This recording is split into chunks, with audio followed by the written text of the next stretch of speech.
നമ്മുടെ ഇന്നത്തെ ക്ലാസ്സിൽ ഹിസ്റ്ററിയുടെ ഭാഗത്തു നിന്നുള്ള പോർഷനാണ് നമ്മൾ എടുക്കുന്നത്. SCERT ടെക്സ്റ്റ് ബുക്കിനെ ബേസ് ചെയ്തിട്ടുള്ള ക്ലാസ്സാണ് ഇന്നത്തേത്. ഭൂമിദാനവും ഇന്ത്യൻ സമൂഹവും എന്ന് പറയുന്നൊരു ചാപ്റ്ററുണ്ട്. അതിൽ ഇമ്പോർട്ടൻ്റ് ആയിട്ടുള്ള കുറച്ച് കാര്യങ്ങൾ പറഞ്ഞു പോകുന്നുണ്ട്. അപ്പോൾ അതെന്തൊക്കെയാണെന്ന് നമുക്കൊന്ന് നോക്കാം. ആദ്യം നമുക്ക് എന്താണ് ഭൂമിദാനം എന്നൊന്ന് നോക്കാം. ഡെക്കാൻ കേന്ദ്രീകരിച്ച് ഭരണം നടത്തിയ ശതവാഹന രാജാക്കന്മാർ അന്നത്തെ സാമൂഹിക ഘടനയിൽ മുന്നിൽ നിന്നിരുന്ന ബ്രാഹ്മണരെ പ്രീതിപ്പെടുത്താനായി അവർക്ക് ഭൂമിദാനം നടത്തുന്ന വ്യവസ്ഥയ്ക്ക് തുടക്കം കുറിച്ചു. അപ്പോൾ എന്താണ്? ഡെക്കാൻ കേന്ദ്രീകരിച്ച് ഭരണം നടത്തിയിരുന്ന ശതവാഹന രാജാക്കന്മാർ അവർ അന്നത്തെ സാമൂഹിക ഘടനയിൽ മുൻപിൽ നിന്നിരുന്ന ബ്രാഹ്മണന്മാരെ പ്രീതിപ്പെടുത്താൻ വേണ്ടിയിട്ട് എന്താണ്, അവർക്ക് ഭൂമിദാനം ചെയ്യുന്ന വ്യവസ്ഥയ്ക്ക് എന്ത് ചെയ്തു? തുടക്കം കുറിച്ചു. നാലാം നൂറ്റാണ്ടോടുകൂടി പാടലിപുത്രം കേന്ദ്രമാക്കി അധികാരത്തിൽ വന്ന ഗുപ്ത രാജാക്കന്മാരുടെ കീഴിൽ ഈ വ്യവസ്ഥ എന്താണ്? വിപുലമാക്കപ്പെട്ടു. നമ്മൾ ഇത്രയേ പറഞ്ഞിട്ടുള്ളൂ. എന്താണ്? ഡെക്കാൻ കേന്ദ്രീകരിച്ച് ഭരണം നടത്തിയിരുന്ന ശതവാഹന രാജാക്കന്മാർ. നമുക്കറിയാം സാമൂഹിക വ്യവസ്ഥയിൽ ചാതുർവർണ്ണ്യം പോലെയുള്ള സിസ്റ്റമൊക്കെ നമുക്കറിയാം. അന്നത്തെ സാമൂഹിക വ്യവസ്ഥയിൽ മുൻപിലുണ്ടായിരുന്ന ബ്രാഹ്മണന്മാർക്ക് എന്താണ്? ശതവാഹന രാജാക്കന്മാർ ഭൂമിദാനം ചെയ്യാൻ തുടങ്ങി. ഭൂമിദാനം ചെയ്ത് അവരെ പ്രീതിപ്പെടുത്താൻ തുടങ്ങി. നാലാം നൂറ്റാണ്ടോടൊക്കെ എന്താണ്? പാടലിപുത്രം കേന്ദ്രമാക്കി ഭരണം നടത്തിയിരുന്ന ഗുപ്ത രാജാക്കന്മാർ ഈ ഭൂമിദാനം കുറച്ചും കൂടി എന്താണ്? അങ്ങ് വിപുലമാക്കി. നമ്മൾ പറഞ്ഞു ശതവാഹനന്മാരും ഗുപ്തന്മാരും ഭൂമിദാനം നടത്തിയിരുന്നു എന്ന് പറഞ്ഞു. അതിലെ വ്യത്യാസം എന്താണെന്ന് നോക്കിയാൽ ശതവാഹനന്മാർ നടത്തിയ ഭൂമിദാനം എന്ന് പറയുന്നത് ഭൂമിയിലെ വിഭവങ്ങൾക്കുള്ള അവകാശം മാത്രമാണ് ബ്രാഹ്മണർക്ക് നൽകിയത്. എന്താണ്? ഭൂമിയിലെ വിഭവങ്ങൾക്കുള്ള അവകാശം മാത്രം ബ്രാഹ്മണർക്ക് നൽകിക്കൊണ്ടുള്ള ഭൂമിദാനമാണ് ശതവാഹന രാജാക്കന്മാർ നടത്തിയത്. ഗുപ്തന്മാരിലേക്ക് വരികയാണെങ്കിലോ ഗുപ്തന്മാരെന്താണ്? ഭൂമിയിലെ വിഭവങ്ങളോടൊപ്പം അവിടെ വസിക്കുന്ന ജനങ്ങളുടെ മേലുള്ള അധികാരങ്ങളും ആർക്ക് നൽകി? ബ്രാഹ്മണന്മാർക്ക് നൽകി. അപ്പം ശതവാഹന രാജാക്കന്മാർ ഭൂമിയിലെ വിഭവങ്ങൾക്കുള്ള അവകാശം മാത്രം ബ്രാഹ്മണർക്ക് നൽകിയപ്പോൾ ഗുപ്തന്മാരെന്താണ്? ഭൂമിയിലെ വിഭവങ്ങളോടൊപ്പം തന്നെ അവിടെ വസിക്കുന്ന ജനങ്ങളിന്മേലുള്ള അധികാരവും ബ്രാഹ്മണർക്ക് നൽകി. ഗുപ്ത രാജാക്കന്മാരെ പറ്റി ഇവിടെ ഒരു ബോക്സിൽ കൊടുത്തിട്ടുണ്ട്. ഗുപ്ത രാജ്യത്തിൻ്റെ സ്ഥാപകൻ ശ്രീഗുപ്തനായിരുന്നു. മറ്റു പ്രധാന രാജാക്കന്മാരായിരുന്നു ചന്ദ്രഗുപ്തൻ ഒന്നാമൻ, സമുദ്രഗുപ്തൻ, ചന്ദ്രഗുപ്തൻ രണ്ടാമൻ, കുമാരഗുപ്തൻ ഒന്നാമൻ, സ്കന്ദഗുപ്തൻ. ഇവരാണ് ഗുപ്ത രാജാക്കന്മാരിൽ പ്രധാനികളായിട്ടുള്ള ഗുപ്ത രാജാക്കന്മാരെന്ന് പറയുന്നത്. ഗുപ്ത രാജ്യത്തിൻ്റെ സ്ഥാപകൻ ശ്രീഗുപ്തനായിരുന്നു. ആരാണ്? ശ്രീഗുപ്തനായിരുന്നു ഗുപ്ത രാജ്യത്തിൻ്റെ സ്ഥാപകൻ എന്ന് പറയുന്നത്. ഗുപ്തകാലത്തിൽ ഭൂമിദാന പ്രക്രിയയിലൂടെ ഉണ്ടായ മാറ്റങ്ങൾ എന്തൊക്കെയാണെന്നാണ് നമ്മൾ അടുത്തതായിട്ട് നോക്കാൻ പോകുന്നത്. എന്തൊക്കെയാണ്? ദാനം ചെയ്യപ്പെട്ട ഭൂമിയിലെ രാജാവിൻ്റെ സ്വാധീനം കുറഞ്ഞു. ദാനം ചെയ്യപ്പെടുന്ന ഭൂമിയിൽ നിന്നുള്ള നികുതി പിരിവിനും നീതിന്യായ നിർവഹണത്തിനുമുള്ള അധികാരം ഭൂ ഉടമസ്ഥർക്കൊപ്പം കൈമാറ്റം ചെയ്യപ്പെട്ടു. ദാനമായി കിട്ടുന്ന ഭൂമി തങ്ങൾക്കിഷ്ടമുള്ളവർക്ക് വീണ്ടും ദാനമായി നൽകാനുള്ള അവകാശവും ഭൂമിദാനത്തിൽ കിട്ടിയവർക്ക് ലഭിച്ചു. ക്രമേണ രാജാവും പ്രഭുക്കളും തങ്ങൾക്ക് ലഭിക്കുന്ന സേവനങ്ങൾക്കുള്ള പ്രതിഫലം പണമായി നൽകാതെ ഭൂമിദാനത്തിൻ്റെ രൂപത്തിൽ നൽകി തുടങ്ങി. രാജാവിൽ നിന്ന് ഏറ്റവും അധികം ഭൂമി ലഭിച്ചത് ബ്രാഹ്മണർക്കാണെങ്കിലും ക്രമേണ മറ്റു വിഭാഗങ്ങൾക്കും ഭൂമിദാനം ലഭിച്ചു തുടങ്ങി. ഗുപ്ത കാലഘട്ടത്തിലെ ഈ ഭൂമിദാനത്തിൻ്റെ സവിശേഷതകൾ എന്താണെന്ന് ചോദിച്ചാൽ, ദാനം ചെയ്തു കഴിഞ്ഞാൽ പിന്നെ ആ ഭൂമിയിലുള്ള രാജാവിൻ്റെ അധികാരം എന്താണ്? അത് കുറയാൻ തുടങ്ങി. ദാനം ചെയ്യപ്പെട്ട ഭൂമിയിൽ നിന്നുള്ള നികുതി പിരിക്കുന്നതിനും നീതിന്യായ നിർവഹണത്തിനുമൊക്കെ ഉള്ള അധികാരം എന്താണ്? ഭൂവുടമസ്ഥർക്കൊപ്പം കൈമാറ്റം ചെയ്യപ്പെട്ടു. ദാനമായി കിട്ടുന്ന ഭൂമി തങ്ങൾക്കിഷ്ടമുള്ളവർക്ക് വീണ്ടും ദാനം ചെയ്യാൻ ആർക്ക്? ഈ ബ്രാഹ്മണർക്ക് അധികാരമുണ്ടായി. ക്രമേണ രാജാവും പ്രഭുക്കളും തങ്ങൾക്ക് ലഭിക്കുന്ന സേവനങ്ങൾക്കും തങ്ങൾക്ക് ചെയ്തു തരുന്ന ഉപകാരങ്ങൾക്കും ഒക്കെ പ്രത്യുപകാരമായിട്ട് പണം കൊടുക്കുന്നതിന് പകരം ഭൂമി ദാനം ചെയ്യാനായിട്ട് തുടങ്ങി. അങ്ങനെ രാജാവിൽ നിന്ന് ഏറ്റവും കൂടുതൽ ഭൂമി ലഭിച്ചത് ബ്രാഹ്മണർക്കാണെങ്കിലും ക്രമേണ എന്താണ്? ഇത് മറ്റു വിഭാഗങ്ങൾക്കും ഭൂമി എന്താണ്? ദാനമായിട്ട് ലഭിച്ചു തുടങ്ങി. അപ്പം നമ്മൾ ഭൂമിദാനവും ഇന്ത്യൻ സമൂഹവും എന്ന ഭാഗമാണ് ഇപ്പോൾ എടുക്കുന്നത്. ഒന്നുകൂടി പറയുകയാണ്. ഭൂമിദാനം എന്ന് പറയുമ്പോൾ ആദ്യം ഡെക്കാൻ കേന്ദ്രീകരിച്ച് ഭരണം നടത്തിയിരുന്ന ശതവാഹന രാജാക്കന്മാർ എന്താണ് അന്നത്തെ സമൂഹത്തിൽ സാമൂഹിക വ്യവസ്ഥിതിയിൽ മുൻപിൽ നിന്നിരുന്ന ബ്രാഹ്മണർക്ക് ഭൂമി ദാനമായിട്ട് കൊടുത്തു അവരുടെ പ്രീതിക്ക് വേണ്ടിയിട്ട്. പിന്നീട് ഗുപ്തകാലത്തിലേക്ക് എത്തിയപ്പോൾ എന്താണ് ഇത് കുറച്ചും കൂടി ഈ രീതികൾ വിപുലമാകാൻ തുടങ്ങി. ശതവാഹനന്മാർ ആ ഭൂമിയിലുണ്ടാകുന്ന വിഭവത്തിന് മാത്രമാണ് ഭൂമിദാനത്തിലൂടെ ബ്രാഹ്മണർക്ക് അവകാശം നൽകിയതെങ്കിൽ ഗുപ്തന്മാരിലേക്ക് എത്തുമ്പോൾ ആ ഭൂമിയിലുള്ള വിഭവങ്ങൾക്കും അവിടെ താമസിക്കുന്ന ജനങ്ങളുടെ മേലുള്ള അധികാരവും ഒക്കെ എന്താണ് ഭൂമിദാനത്തിലൂടെ കൈമാറ്റം ചെയ്തു. ഗുപ്ത രാജാക്കന്മാരെ പറ്റി നോക്കുകയാണെങ്കിൽ ഗുപ്തരാജ്യത്തിൻ്റെ സ്ഥാപകൻ ശ്രീഗുപ്തനായിരുന്നു. അതിലെ പ്രധാനപ്പെട്ട ഗുപ്ത രാജാക്കന്മാർ ചന്ദ്രഗുപ്തൻ ഒന്നാമൻ, സമുദ്രഗുപ്തൻ, ചന്ദ്രഗുപ്തൻ രണ്ടാമൻ, കുമാരഗുപ്തൻ ഒന്നാമൻ, സ്കന്ദഗുപ്തൻ ഇവരായിരുന്നു പ്രധാനപ്പെട്ട ഗുപ്ത രാജാക്കന്മാർ. ഗുപ്ത കാലഘട്ടത്തിലെ ഈ ഭൂമിദാന പ്രക്രിയയിലൂടെ ഉണ്ടായ മാറ്റങ്ങൾ എന്താണെന്ന് ചോദിച്ചാൽ ദാനമായി നൽകിയ ഭൂമിയിൽ രാജാവിനും പ്രഭുക്കന്മാർക്കും ഒക്കെ ഉണ്ടായിരുന്ന അധികാരം എന്താ ക്രമേണ ഇല്ലാണ്ടായി, അല്ലെങ്കിൽ സ്വാധീനം അതിൽ കുറഞ്ഞു. ദാനം ചെയ്യുന്ന ഭൂമിയിൽ നിന്നുള്ള നികുതി പിരിവിനും നീതിന്യായ നിർവഹണത്തിനുമുള്ള അധികാരം ഭൂവുടമസ്ഥർക്കൊപ്പം എന്താണ് കൈമാറ്റം ചെയ്യപ്പെട്ടു. ദാനമായി കിട്ടുന്ന ഭൂമി തങ്ങൾക്ക് ഇഷ്ടമുള്ള ആൾക്കാർക്ക് കൊടുക്കാനായിട്ടുള്ള അധികാരം ആർക്കാണ്? ഈ ഭൂമി ദാനമായി കിട്ടുന്നവർക്കുണ്ടായി. അതുപോലെ ക്രമേണ രാജാവിനും പ്രഭുക്കൾക്കുമൊക്കെ നൽകുന്ന സേവനങ്ങൾക്കും ഉപകാരങ്ങൾക്കും ഒക്കെ പ്രത്യുപകാരമായിട്ട് പണത്തിന് പകരം ഇവരെന്ത് നൽകാൻ തുടങ്ങി? ഭൂമി ദാനമായിട്ട് നൽകാൻ തുടങ്ങി. ആദ്യമൊക്കെ ഇത് ഒരു വലിയ വിഭാഗം ബ്രാഹ്മണർക്കാണ് ഭൂമി ലഭിച്ചതെങ്കിൽ ക്രമേണ മറ്റു വിഭാഗങ്ങൾക്കും ഭൂമി എന്താണ് ദാനമായിട്ട് ലഭിക്കാൻ തുടങ്ങി. ഇങ്ങനെ ഭൂമിദാനം എന്താണ് കൂടുതൽ വ്യാപിക്കാൻ തുടങ്ങിയതോടെ സമൂഹത്തിൽ എന്താണ് ഒരുപാട് സമ്പത്തും സൗകര്യങ്ങളുമുള്ള ഒരു വലിയ വിഭാഗം രൂപപ്പെടാൻ തുടങ്ങി. ആ വലിയ ഭൂവുടമ വിഭാഗം ഉണ്ടായതോടൊപ്പം തന്നെ എന്താണ് ഭൂമിയിൽ പണിയെടുക്കുന്ന അടിയാളർ ഒരവകാശമില്ലാത്തവരും ഭൂവുടമകളുടെ കീഴിൽ ആശ്രിതരായിട്ട് കഴിയുന്നവരും ഒരു ഭൂമിയിൽ ആ മണ്ണിൽ ജനിച്ച് അവിടെ ജീവിതകാലം മുഴുവൻ പണിയെടുത്ത് അവിടെ തന്നെ മരിച്ച് അങ്ങനെ എന്താണ് പണിയെടുക്കാൻ വേണ്ടി മാത്രം ജീവിക്കപ്പെട്ട ഒരു അടിയാള വിഭാഗവും ഉണ്ടാകാൻ തുടങ്ങി. എല്ലാ സൗകര്യങ്ങളും ഈ ഭൂവുടമകൾ അനുഭവിക്കുമ്പോൾ അടിയാളർക്ക് പണിയെടുക്കുക എന്നുള്ളത് മാത്രമായി അവരുടെ ഡ്യൂട്ടി മാറുകയും ചെയ്തു. എന്താണ് ഈ വ്യവസ്ഥിതിയാണ് ആ സമയത്ത് അടിയാളർ എന്താണ് നികുതി കൊടുക്കുകയും വേണം. അതോടൊപ്പം എന്താണ് എല്ലാ തരത്തിലുള്ള അവരാവശ്യപ്പെടുന്ന രീതിയിലുള്ള സൗജന്യ സേവനങ്ങളും ചെയ്തു കൊടുക്കേണ്ടതായിട്ട് വന്നു. മേൽത്തട്ടിലുള്ളവർക്ക് താഴെത്തട്ടിലുള്ളവർ സൗജന്യ സേവനങ്ങളും നികുതിയും എല്ലാം കൊടുക്കേണ്ടതായിട്ട് വന്നു. ഈ ഒരു വ്യവസ്ഥിതിയാണ് സാമന്ത വ്യവസ്ഥയെന്നും ഇന്ത്യൻ ഫ്യൂഡലിസം എന്നൊക്കെ വിശേഷിപ്പിക്കപ്പെടുന്നത്. സാമന്ത വ്യവസ്ഥയെന്നും ഇന്ത്യൻ ഫ്യൂഡലിസം എന്നൊക്കെ വിശേഷിക്കപ്പെടുന്നത് എന്താണ് ഈ ഒരു സിസ്റ്റത്തെയാണ്. അങ്ങനെ പക്ഷേ എന്താണ് ഈ സമയത്ത് കാർഷിക രംഗത്ത് വളരെ വലിയ തോതിലൊരു പുരോഗതിയാണ് ഉണ്ടായത്. അങ്ങനെ കൃഷി നല്ല രീതിയിൽ വ്യാപിക്കാൻ തുടങ്ങി. എന്തുകൊണ്ടാണ്? ഭൂമിദാനത്തിന് മുമ്പ് പ്രഭുക്കന്മാരുടെ കയ്യിൽ ഭൂമി ഉണ്ടെങ്കിലും അതിൽ അവകാശങ്ങളൊന്നും മറ്റാർക്കും കൊടുത്തിരുന്നില്ലല്ലോ. ഭൂമിദാനത്തോടു കൂടി അതിൽ അവകാശങ്ങൾ കിട്ടി. അപ്പം സ്വാഭാവികമായിട്ടും പണിയെടുക്കാനും വേണ്ടി ഒരു വിഭാഗം അവിടെ ഉണ്ടാക്കപ്പെട്ടു.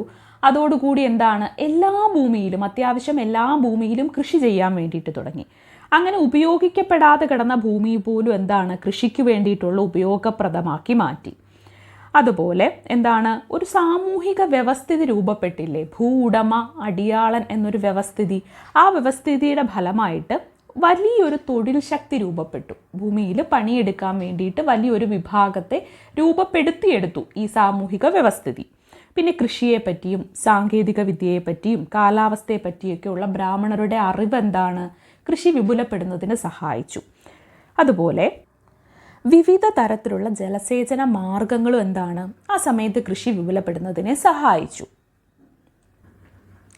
അപ്പം നമ്മൾ പറഞ്ഞ കാര്യങ്ങളിൽ കൃഷി നല്ല രീതിയിൽ എന്താണ് വികാസം പ്രാപിച്ചു, അല്ലെങ്കിൽ കാർഷിക രംഗത്ത് നല്ല രീതിയിൽ പുരോഗതി ഉണ്ടായി എന്ന് പറഞ്ഞു.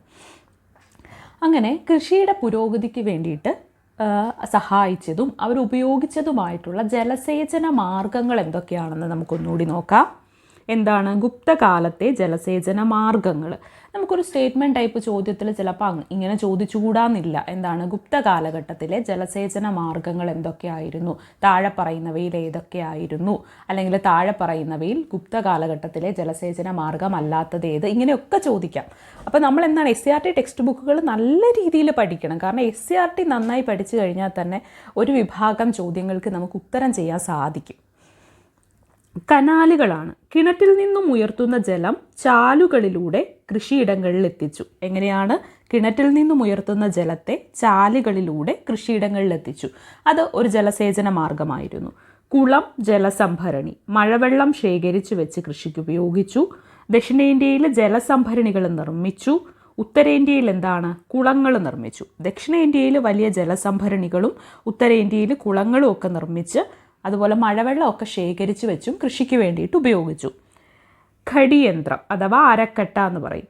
ഒരു ചക്രത്തിൽ ഘടിപ്പിച്ച കുടങ്ങൾ ചക്രം കറക്കുമ്പോൾ വെള്ളം ഉയർത്തി പാടത്തിലേക്ക് ഒഴിക്കുന്നു. അങ്ങനെയുള്ള ഘടിയന്ത്രങ്ങളൊക്കെ ഉപയോഗിച്ചു. ഏറ്റവും പ്രധാനപ്പെട്ട ജലസ്രോതസ്സായിരുന്നത് മഴവെള്ളമായിരുന്നു. പിന്നെ അണക്കെട്ടുകൾ. ഗുജറാത്തിലെ സുദർശന തടാകം സ്കന്ദഗുപ്തൻ എന്താണ്? പുതുക്കി പണിതു. അങ്ങനെ അണക്കെട്ടുകളും കനാലുകളും കുളങ്ങളും ജലസംഭരണികളും അരക്കട്ടയും മഴവെള്ളവും ഒക്കെ എന്താണ്? ഗുപ്ത കാലഘട്ടത്തിലെ ജലസേചന മാർഗങ്ങളായിരുന്നു. അപ്പം നമ്മൾ ഇത്രയും പറഞ്ഞത് ഒന്നും കൂടി പറയുകയാണ്. ഭൂമിദാനമൊക്കെ വ്യാപകമായിട്ട് വന്നതോടെ സമൂഹത്തിൽ ഒരു 2 തട്ടുകൾ ഉണ്ടാവാൻ തുടങ്ങി. വ്യക്തമായി പറഞ്ഞാൽ 2 തട്ടുകളിലേക്ക് മാറ്റപ്പെട്ടു. അവിടെ കാസ്റ്റിനെ മാറ്റി നിർത്തി ആ 2 തട്ടുകളെന്ന് നോക്കുകയാണെങ്കിൽ ഭൂ ഉടമകളും അടിയാന്മാരും എന്നൊരു 2 വിഭാഗത്തിലേക്ക് അത് മാറ്റപ്പെട്ടു. ധാരാളമായിട്ട് ഇങ്ങനെ ഭൂമി ലഭിച്ചവരെല്ലാം ഭൂ ഉടമകളായിട്ട് മാറി. അങ്ങനെ സമ്പത്തും സൗകര്യങ്ങളും കയ്യിലായി വെച്ചിരുന്ന ഒരു വിഭാഗം രൂപപ്പെട്ടു. മറ്റൊരു വിഭാഗം എന്താണ്? ഈ ഭൂമിയിൽ പണിയെടുക്കാൻ വേണ്ടിയിട്ട് അവിടെ ജനിച്ച് വളർന്ന് പണിയെടുത്ത് അവിടെ തന്നെ മരിക്കുക, വേറെ ഗ്രോത്ത് ഒന്നും അവർക്കില്ല. അവർ പണിയെടുക്കുക എന്നുള്ളത് മാത്രമാണ് അവർക്ക് ചെയ്യേണ്ട കാര്യമായിട്ട് മാറി. അങ്ങനെ ഒരു അടിയാള വിഭാഗവും അവിടെ രൂപപ്പെട്ടു.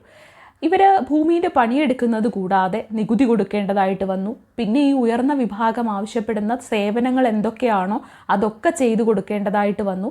അത്തരത്തിൽ 2 തട്ടുകൾ അവിടെ ക്രിയേറ്റ് ചെയ്യപ്പെട്ടു. ആ കാലത്തെ ഈ വ്യവസ്ഥിതിയെ സാമന്ത വ്യവസ്ഥയെന്നോ അല്ലെങ്കിൽ ഇന്ത്യൻ ഫ്യൂഡലിസം എന്നൊക്കെയാണ് നമ്മൾ വിശേഷിപ്പിക്കപ്പെടുന്നത്. ഈ ഒരു കാലഘട്ടത്തിൽ കൃഷി നല്ല രീതിയിൽ വ്യാപകമായി. എന്തുകൊണ്ടാണെന്ന് വെച്ചാൽ ഉപയോഗിക്കാതെ കിടന്ന ഭൂമിയിൽ പോലും എന്താണ്? കൃഷി ചെയ്യാൻ വേണ്ടിയിട്ട് തുടങ്ങി. കൃഷി ധാരാളമായി. ബ്രാഹ്മണർക്ക് ഈ പുതിയ സാങ്കേതിക വിദ്യയെയും കാലാവസ്ഥയെ പറ്റിയുള്ള അറിവൊക്കെ കൃഷിയെ സഹായിച്ചു. നമ്മൾ സൂചിപ്പിച്ചതുപോലെയുള്ള ജലസേചന മാർഗങ്ങൾ വന്നു. എന്തൊക്കെയായിരുന്നു? കനാലുകളും കുളങ്ങളും ജലസംഭരണികളും ഘടിയന്ത്രവും മഴവെള്ളവും അണക്കെട്ടുകളും. അങ്ങനെ ജലസേചന സൗകര്യങ്ങൾ വർദ്ധിച്ചു. പിന്നെ ഒരു സാമൂഹിക വ്യവസ്ഥിതി രൂപപ്പെട്ടില്ലേ? ഭൂവുടമയെന്നും അടിയാളറെന്നും. അങ്ങനെ പണി ചെയ്യാൻ വേണ്ടി മാത്രം ഒരു വിഭാഗത്തെ തന്നെ രൂപപ്പെടുത്തുന്ന സിസ്റ്റമാണ് ആ കാലത്തുണ്ടായിരുന്നത്. അങ്ങനെ ഗുപ്ത കാലഘട്ടത്തിൽ കൃഷി നല്ല രീതിയിൽ വർദ്ധിച്ചു എന്ന് നമുക്ക് മനസ്സിലായി. ഭൂമിദാന വ്യവസ്ഥ എന്താണ് എന്നുള്ള കാര്യവും നമുക്ക് മനസ്സിലായി.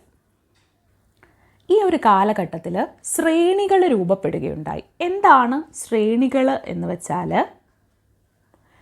കൈത്തൊഴിലുകാരുടെയും കച്ചവടക്കാരുടെയും സംഘടനയായിരുന്നു ശ്രേണികൾ. അസംസ്കൃത വസ്തുക്കൾ ശേഖരിക്കുക, ഉൽപ്പാദനത്തെ നിയന്ത്രിക്കുക, ഉൽപ്പന്നങ്ങളെ വിപണിയിലെത്തിക്കുക എന്നിവയായിരുന്നു ശ്രേണികളുടെ ചുമതലകളെന്ന് പറയുന്നത്. അപ്പോൾ എന്താണ്? കൈത്തൊഴിലുകാരുടെയും കച്ചവടക്കാരുടെയും സംഘടനയായിരുന്നു ശ്രേണികൾ. അസംസ്കൃത വസ്തുക്കൾ ശേഖരിക്കുക, ഉൽപ്പാദനത്തെ നിയന്ത്രിക്കുക, ഉൽപ്പന്നങ്ങളെ വിപണിയിലെത്തിക്കുകയൊക്കെയാണ് ശ്രേണിയുടെ ചുമതലകളെന്ന് പറയുന്നത്. ഗുപ്ത കാലഘട്ടത്തിൽ കൃഷിയുടെ വികാസത്തെപ്പറ്റി നമ്മൾ പറഞ്ഞതുപോലെ വിവിധ കൈത്തൊഴിലുകളിൽ ഏർപ്പെട്ടവരും ഉണ്ടായിരുന്നു. അങ്ങനെ കൈത്തൊഴിലുകളിൽ ഏർപ്പെട്ടവരെന്താണ്? അവർ ഗിൽഡുകൾ അഥവാ ശ്രേണികൾ എന്നാണ് അറിയപ്പെട്ടത്. അവരുടെ ഈ കൂട്ടായ്മയെ നമ്മൾ ശ്രേണികൾ എന്താണെന്ന് പറഞ്ഞു. അങ്ങനെ കൈത്തൊഴിലുകളിലൊക്കെ ഏർപ്പെട്ടവർ, അതായത് കൈത്തൊഴിലുകാരുടെയും കച്ചവടക്കാരുടെയും സംഘടനയാണ് ശ്രേണി. അങ്ങനെ കൈത്തൊഴിലുകൾ ഏർപ്പെട്ടവരുടെ കൂട്ടായ്മ അവർ രൂപീകരിച്ചു. അവ ഗിൽഡുകൾ അഥവാ ശ്രേണികൾ എന്നറിയപ്പെട്ടു. ഈ 2 വാക്കുകൾ ഒന്ന് ശ്രദ്ധിച്ചു വെക്കുക. ഗിൽഡുകൾ അഥവാ ശ്രേണികളാണ് അവർ രൂപീകരിച്ചത്. ഭരണകൂടം ഈ ശ്രേണികൾക്ക് അംഗീകാരം നൽകി. അതുപോലെ തന്നെ ശ്രേണികളിലെ ഓരോ ശ്രേണികളിലെ അംഗങ്ങൾ അതിൻ്റെ നിയമങ്ങളൊക്കെ പാലിക്കണമായിരുന്നു. പക്ഷേ ശ്രേണികൾക്ക് ഭരണകൂടം ഒരു അംഗീകാരം നൽകുകയുണ്ടായി. അതും ആ കാലഘട്ടത്തിലെ ഒരു സവിശേഷതയാണ്. അല്ലെ, ആ കാലഘട്ടത്തെ പറ്റി നമ്മൾ പഠിക്കുമ്പോൾ കൃഷിയെപ്പറ്റി പഠിച്ചു, കാർഷിക രംഗത്തുണ്ടായ പുരോഗതിയെപ്പറ്റി മനസ്സിലാക്കി. അത് കഴിഞ്ഞ് നമ്മൾ വന്നത് കൈത്തൊഴിലുകളിലേക്കാണ്. കൈത്തൊഴിലുകളും കച്ചവടങ്ങളും ഒക്കെ വർദ്ധിച്ചു. അങ്ങനെ ഈ കൈത്തൊഴിലുകളിലും കച്ചവടങ്ങളിലും ഒക്കെ ഏർപ്പെട്ടിരുന്നവരുടെ കൂട്ടായ്മയാണ് ശ്രേണികളെന്ന് പറയുന്നത്. ഈ ശ്രേണികളുടെ ചുമതലകളെന്ന് പറഞ്ഞാൽ അസംസ്കൃത വസ്തുക്കൾ ശേഖരിക്കുക, ഉൽപ്പാദനം നടത്തുക, ഉൽപ്പന്നങ്ങൾ വിപണിയിൽ എത്തിക്കുക തുടങ്ങിയവയൊക്കെ ആയിരുന്നു ഇവരുടെ ജോലി എന്ന് പറയുന്നത്, ചുമതല എന്ന് പറയുന്നത്. ഗിൽഡുകൾ അഥവാ ശ്രേണികളെന്നാണ് അറിയപ്പെട്ടത്. ഈ രണ്ട് വാക്കുകളും എന്താണ് ഓർത്തു വെക്കുക. ഗവൺമെൻറ് എന്താണ്, ഗവൺമെൻറ്റിൽ ആ കാലത്തെ ആ ഒരു ഭരണകൂടമില്ലേ, ആ ഭരണകൂടം എന്താണ്, ശ്രേണികൾക്ക് അംഗീകാരം നൽകി ശ്രേണികളിലെ അംഗങ്ങൾ എന്താണ്, അതിൻ്റെ നിയമങ്ങളൊക്കെ പാലിക്കണമായിരുന്നു. ഗുപ്ത കാലഘട്ടത്തിലെ വ്യാപാരവും വാണിജ്യവും എന്തൊക്കെയായിരുന്നു, എങ്ങനെയായിരുന്നു എന്ന് നമ്മൾ നോക്കുകയാണെങ്കിൽ, ഗുപ്ത കാലഘട്ടത്തിൽ ആദ്യമൊക്കെ തുടക്കത്തിലൊക്കെ ഒരു ആഭ്യന്തര വാണിജ്യം വളരെ വിപുലമായിട്ട് നടന്നിരുന്നു. കൃഷിക്ക് പുറമെ വിവിധ കൈത്തൊഴിലുകളും കരകൗശല നിർമ്മാണവും നിന്നിരുന്നത് കൊണ്ട് ആഭ്യന്തര വാണിജ്യം ആദ്യമൊക്കെ വൻതോതിൽ നടന്നിരുന്നു. പിന്നീട് അത് വിദേശ വ്യാപാരത്തിലേക്കും കൂടെ വ്യാപിക്കാൻ തുടങ്ങി. ആഭ്യന്തരവും വിദേശവുമായിട്ടുള്ള വാണിജ്യങ്ങളൊക്കെയും വ്യാപാരങ്ങളും ഒക്കെ ഗുപ്ത കാലഘട്ടത്തിൽ നിലനിന്നിട്ടുണ്ടായിരുന്നു. കരകൗശല വിദഗ്ധർക്ക് നിർമ്മിച്ച ഉൽപ്പന്നങ്ങൾ ഈ വ്യാപാരത്തിൻ്റെ ഒരു മുഖ്യ ഇനങ്ങളായിരുന്നു. ഏറ്റവും കൂടുതലായിട്ട് ആഭ്യന്തര വ്യാപാരം നടത്തിയത് വസ്ത്രങ്ങളായിരുന്നു. ആ സമയത്ത് മസ്ലിൻ, കാലിക്കോ, ലിനൻ ഇവയിലൊക്കെ ഉള്ള വസ്ത്രങ്ങൾ വൻതോതിൽ നിർമ്മിക്കുന്നുണ്ടായിരുന്നു. അതുപോലെ വിദേശ വ്യാപാരം അല്ലെങ്കിൽ ആഭ്യന്തര വ്യാപാരത്തിന് ശേഷം അവർ വിദേശ വ്യാപാരവും ആരംഭിച്ചു. അതും ശക്തമായി തുടർന്നു. അത് പശ്ചിമേഷ്യ, മധ്യേഷ്യ, ദക്ഷിണ പൂർവേഷ്യ, റോം എന്നിവിടങ്ങളിലായിരുന്നു ഗുപ്തന്മാർക്ക് വിദേശ വ്യാപാര ബന്ധം ഉണ്ടായിരുന്നത്. ഈ കാലഘട്ടത്തിൽ പുതിയ വ്യാപാര പാതകൾ വികസിച്ചു വന്നു. സ്വർണ്ണ നാണയങ്ങളും വെള്ളി, ചെമ്പ് നാണയങ്ങളും പുറത്തിറക്കി. നഗരശ്രേഷ്ഠി, അതുപോലെ തന്നെ സാർത്തവാഹ എന്നീ വ്യാപാര പ്രമുഖർക്ക് ഭരണത്തിൽ പങ്കാളിത്തമുണ്ടായി. വൈശാലി, പാടലിപുത്രം, കനൗജ്, ശ്രാവസ്തി, കൗസാംബി, ഉജ്ജയിനി, മധുര മുതലായവയായിരുന്നു പ്രധാനപ്പെട്ട വ്യാപാര പ്രാധാന്യമുള്ള പട്ടണങ്ങളെന്ന് പറയുന്നത്. ഗുപ്തകാല നാണയങ്ങളുടെ ചിത്രമാണ് ഇവിടെ കാണിച്ചിട്ടുള്ളത്. ഇവിടെ നമ്മൾ വ്യാപാരവും വാണിജ്യവും പറയുമ്പം അതൊന്നുകൂടി സോർട്ട് ചെയ്ത് പറയുകയാണെങ്കിൽ, ഗുപ്ത കാലഘട്ടത്തിൽ ആഭ്യന്തരവും വിദേശവുമായിട്ടുള്ള വാണിജ്യം നിലനിന്നിരുന്നു. ആദ്യ കാലഘട്ടങ്ങളിൽ ആഭ്യന്തര വാണിജ്യം ശക്തിയായിട്ട് മുന്നോട്ട് വന്നു. പിന്നീട് വിദേശ വ്യാപാരവും നല്ല തോതിൽ വളർന്നു വരാൻ തുടങ്ങി. ആഭ്യന്തര വ്യാപാരം എന്ന് പറയുന്നത് കൂടുതലായിട്ടും കരകൗശല വസ്തുക്കളും അതുപോലെ പ്രധാനമായിട്ടും വസ്ത്രമൊക്കെ ആയിരുന്നു ആഭ്യന്തര വാണിജ്യത്തിൽ പ്രധാനമായിട്ടുണ്ടായിരുന്നത്. വസ്ത്രം എന്ന് പറയുമ്പം അത് മസ്ലിൻ, കാലിക്കോ, ലിനൻ ഇവയിലൊക്കെ നിർമ്മിച്ച വസ്ത്രങ്ങൾ വൻതോതിൽ ആഭ്യന്തര വ്യാപാരത്തിൽ ഉപയോഗിച്ചിരുന്നു. അത് കഴിഞ്ഞ് പശ്ചിമേഷ്യ, മധ്യേഷ്യ, ദക്ഷിണ പൂർവേഷ്യ, റോം എന്നിവിടങ്ങളിലായിട്ട് ഗുപ്തന്മാർക്ക് വിദേശ വ്യാപാര ബന്ധമുണ്ടായിരുന്നു. ഇതിൻ്റെ ഭാഗമായിട്ട് പുതിയ വിദേശ വ്യാപാരത്തിന് വേണ്ടിയിട്ടുള്ള വ്യാപാര പാതകളൊക്കെ വികസിച്ചു വന്നു. സ്വർണ്ണ നാണയങ്ങൾ, വെള്ളി, ചെമ്പ് നാണയങ്ങളൊക്കെ ധാരാളമായിട്ട് പുറത്തിറക്കാൻ തുടങ്ങി. അതുപോലെ നഗരശ്രേഷ്ഠി, സാർത്തവാഹ എന്നീ വ്യാപാര പ്രമുഖന്മാർക്ക് ഭരണത്തിലും പങ്കാളിത്തം ഉണ്ടായിരുന്നു. ഇവരൊക്കെ വ്യാപാര പ്രമുഖന്മാരാണ്, അവർക്ക് ഭരണത്തിലും പങ്കാളിത്തം ഉണ്ടായിരുന്നു. പ്രധാനപ്പെട്ട വ്യാപാര പട്ടണങ്ങൾ ഏതൊക്കെയാണ് എന്ന് നോക്കിയാൽ, ഗുപ്ത കാലഘട്ടത്തിലെ പ്രധാനപ്പെട്ട വ്യാപാര പട്ടണങ്ങൾ ഏതൊക്കെയാണെന്ന് നോക്കിയാൽ, വൈശാലി, പാടലിപുത്രം, കനൗജ്, ശ്രാവസ്തി, കൗസാംബി, ഉജ്ജയിനി, മധുര മുതലായവയായിരുന്നു പ്രധാനപ്പെട്ട വ്യാപാര പ്രാധാന്യമുള്ള പട്ടണങ്ങൾ. ഇനി നഗരത്താർ അല്ലെങ്കിൽ നഗരശ്രേഷ്ഠൻ എന്ന് വെച്ചാൽ ആരാണെന്ന് നോക്കാം. നഗരങ്ങളിലെ സമ്പന്നരായ കച്ചവടക്കാരാണ് ആര്? നഗരത്താർ അല്ലെങ്കിൽ നഗരശ്രേഷ്ഠൻ എന്ന് പറയുന്നത്. ഇവർക്ക് കച്ചവടങ്ങളെ കൂടാതെ ഭരണത്തിലും പങ്കാളിത്തം ഉണ്ടായിരുന്നു. അതുപോലെ വർത്തക സംഘങ്ങളിലും പ്രമുഖരായിരുന്നു ഈ കൂട്ടർ എന്ന് പറയുന്നത്. അവരെന്താണ് നഗരത്താർ എന്ന് അല്ലെങ്കിൽ നഗരശ്രേഷ്ഠൻ എന്നൊന്നും മനസ്സിലാക്കി വെക്കുക. നമ്മൾ പ്രധാനമായിട്ടും ഒരു C4, 5 നൂറ്റാണ്ടിലെ ഒരു ഗുപ്ത കാലഘട്ടത്തെ പറ്റിയിട്ടാണ് പറഞ്ഞത് ഇതുവരെ. C6 നൂറ്റാണ്ടായപ്പോഴത്തേക്ക് ഈ ഒരു വളർച്ചയ്ക്കും നിലനിന്ന വ്യവസ്ഥിതികൾക്കുമൊക്കെ കുറച്ചുകൂടി മാറ്റങ്ങൾ വരാൻ തുടങ്ങി. അതിൽ പ്രധാനമായിട്ടും എന്ന് പറയുമ്പോൾ ഒരു C6 നൂറ്റാണ്ടൊക്കെ ആയപ്പോഴത്തേക്കിന് റോമ സാമ്രാജ്യം തകരുകയും ചൈനക്കാരിൽ നിന്ന് എന്താണ് പാശ്ചാത്യർ പട്ടുനിർമ്മാണ വിദ്യ പഠിക്കുകയും ചെയ്തു. എന്താണ്, CE 6 നൂറ്റാണ്ടൊക്കെ ആയപ്പോഴത്തേക്കിന് റോമാ സാമ്രാജ്യം തകരുകയും ചൈനക്കാരിൽ നിന്നും പാശ്ചാത്യർ പട്ടുനിർമ്മാണ വിദ്യ പഠിക്കുകയും ചെയ്തു. ഇതെന്താണ്, ഇന്ത്യയുടെ വിദേശ വാണിജ്യത്തിൽ വലിയ മാന്ദ്യമാണ് സൃഷ്ടിച്ചത്. ഇത് ആഭ്യന്തര വാണിജ്യത്തെയും പ്രതികൂലമായിട്ട് ബാധിച്ചു. കൈത്തൊഴിലുകാരും കരകൗശല വിദ്യക്കാരും ഒക്കെ എന്താണ്, അവർ രാജ്യത്തിൻ്റെ പല ഭാഗങ്ങളിലായിട്ട് നടത്തിയ കച്ചവടങ്ങളൊക്കെ ഒന്ന് മാറ്റി അവർ ഗ്രാമങ്ങളിലേക്ക് ഒതുങ്ങാൻ തുടങ്ങി. അങ്ങനെ ഗ്രാമങ്ങളിൽ അവരുടേതായ ഗ്രാമങ്ങളിൽ എന്താണ്, ഇതൊക്കെ കരകൗശല നിർമ്മാണത്തിലൊക്കെ ഏർപ്പെട്ടു. രാജ്യത്തിൻ്റെ പല ഭാഗങ്ങളിലേക്കുള്ള അവരുടെ വാണിജ്യമൊക്കെ അവർ നിർത്തി. അങ്ങനെ എന്താണ്, ഗ്രാമങ്ങളിൽ ഒതുങ്ങി ജീവിക്കാൻ തുടങ്ങിയതോടെ എന്താണ്, കലകളും കൈത്തൊഴിലും എല്ലാം എന്താണ്, ഒരു ഗ്രാമവൽക്കരണത്തിലേക്ക് മാറി. നമ്മൾ പറഞ്ഞു നേരത്തെ വലിയ പട്ടണങ്ങളൊക്കെ ഉയർന്നു വന്നു. അവിടെ വലിയ രീതിയിലുള്ള കരകൗശല നിർമ്മാണങ്ങളും വാണിജ്യവും വിദേശ വ്യാപാരത്തിന് വരെ വഴിതെളിക്കുന്നതായിരുന്നു ഈ പട്ടണങ്ങൾ. പക്ഷേ പിന്നീട് CE 6 നൂറ്റാണ്ടോടൊക്കെ റോമാ സാമ്രാജ്യം തകരുകയും ചൈനക്കാരിൽ നിന്നും പാശ്ചാത്യർ ഈ പട്ടുനിർമ്മാണ വിദ്യയൊക്കെ പഠിക്കുകയൊക്കെ ചെയ്തതിന് ശേഷം ഒരു ഗ്രാമവൽക്കരണത്തിലേക്കാണ് പോയത് ഗുപ്ത കാലഘട്ടത്തിൽ. ആ ഗ്രാമവൽക്കരണത്തിൻ്റെ ഫലമായിട്ട് തന്നെ പ്രധാനപ്പെട്ട പട്ടണങ്ങളായിട്ടുള്ള കൗസാംബി, ഹസ്തിനപുരം, അഹിച്ഛത്രം, തക്ഷശില, അയോധ്യ, ഉജ്ജയിനി, മധുര തുടങ്ങിയ നഗരങ്ങളുടെ ഒക്കെ ഒരു പ്രൗഢി അങ്ങ് നഷ്ടപ്പെട്ടു. ഗ്രാമങ്ങളിലായിരുന്നു എല്ലാ വാണിജ്യങ്ങളും കേന്ദ്രീകരിച്ചത്. കലയും എല്ലാം ഗ്രാമങ്ങളിലേക്ക് മാറാൻ തുടങ്ങി. ഇത് ഏറ്റവും വ്യക്തമാക്കുന്നതെന്ന് വെച്ചാൽ ഒരു CE 5 നൂറ്റാണ്ടിൽ ചൈനീസ് സഞ്ചാരിയായിട്ടുള്ള ഫാഹിയാൻ്റെ വിവരണങ്ങളിൽ വൻ നഗരങ്ങളെന്ന് വിശേഷിപ്പിക്കപ്പെട്ട പല സ്ഥലങ്ങളും ഒരു 7 നൂറ്റാണ്ടൊക്കെ ആയപ്പം ചൈനീസ് സഞ്ചാരിയായിട്ടുള്ള ഹുയാങ്സാങ്ങിൻ്റെ വിവരണങ്ങളിൽ ഗ്രാമങ്ങളായിട്ടാണ് വിവരിക്കുന്നത്. അപ്പോൾ തന്നെ നമുക്ക് ആ ഒരു ചേഞ്ച് മനസ്സിലായില്ലേ. CE 6 നൂറ്റാണ്ടോടു കൂടിയാണ് ഈ ഗ്രാമവൽക്കരണത്തിലേക്ക് വീണ്ടും ഗുപ്ത കാലഘട്ടത്തിൽ മാറ്റമുണ്ടായത്. ഗ്രാമവൽക്കരണങ്ങളിലേക്ക് വലിയ നഗരങ്ങളുടെ പ്രൗഢിയൊക്കെ പോയി ചെറിയ ഗ്രാമങ്ങളാണ് എല്ലാത്തിൻ്റെയും കേന്ദ്രമായിട്ട് മാറാൻ തുടങ്ങിയത്. നമ്മൾ ഗുപ്ത കാലഘട്ടത്തിലെ വിവിധ തൊഴിൽ കൂട്ടങ്ങൾ അല്ലെങ്കിൽ ഗിൽഡുകൾ, ശ്രേണികളൊക്കെ രൂപപ്പെട്ടു എന്ന് പറഞ്ഞിട്ടുണ്ടായിരുന്നു. ഇങ്ങനെ പല പല പുതിയ തൊഴിൽ കൂട്ടങ്ങൾ വരികയും പല ജനവിഭാഗങ്ങളുടെയും കടന്നുവരവ് ഒരുപാട് ഉപവിഭാഗങ്ങളെ സൃഷ്ടിക്കാൻ തുടങ്ങി. പുതിയ പുതിയ തൊഴിലുകൾ വരാൻ തുടങ്ങി, ഉപവിഭാഗങ്ങൾ വരാൻ തുടങ്ങി. ഓരോ തൊഴിൽ കൂട്ടവും ഓരോ ഉപജാതികളൊക്കെ ആയിട്ട് മാറാൻ തുടങ്ങി.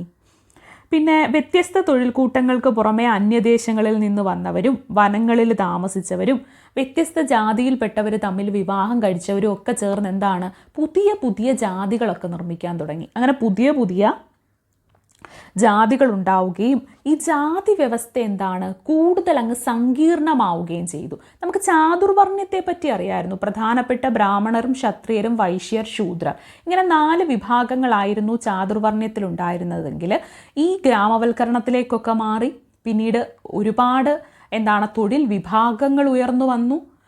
ആൾക്കാർ തമ്മിലുള്ള മിശ്ര വിവാഹങ്ങളും വനത്തിൽ താമസിച്ചവർ വരാൻ തുടങ്ങി, പുതിയ തൊഴിലുകളിൽ ഏർപ്പെടുന്നവർ തുടങ്ങി, വിദേശ സ്ഥലങ്ങളിൽ നിന്ന് വരുന്നവർ തുടങ്ങി. അങ്ങനെ ഈ ജാതി വ്യവസ്ഥ ഭയങ്കര കോംപ്ലക്സ് ആയിട്ട് മാറി എന്ന് തന്നെ പറയാം. അപ്പോൾ പുതിയ പുതിയ ജാതികൾ ഉയർന്നു വരാനും ജാതി വ്യവസ്ഥ അങ്ങനെ വളരെ സങ്കീർണമായിട്ട് മാറാനും തുടങ്ങി ഈ ഗുപ്ത കാലഘട്ടത്തിൽ. അത് പ്രധാനമായിട്ടും CE 6, 7 നൂറ്റാണ്ടിലൊക്കെയാണ് ഇത് കൂടുതലും ഇങ്ങനെയായി മാറാൻ തുടങ്ങിയത്. ഇത്തരത്തിൽ പുതിയ പുതിയ ജാതികളുണ്ടായി സങ്കീർണമായ ജാതി വ്യവസ്ഥ നിലനിന്നിരുന്നപ്പോഴും ബ്രാഹ്മണർക്കും ക്ഷത്രിയർക്കും വൈശ്യർക്കും അന്നത്തെ സമൂഹം കൽപ്പിച്ചിരുന്ന സ്ഥാനമാനങ്ങളിലൊന്നും മാറ്റം വന്നിട്ടില്ല. മനസ്സിലായോ?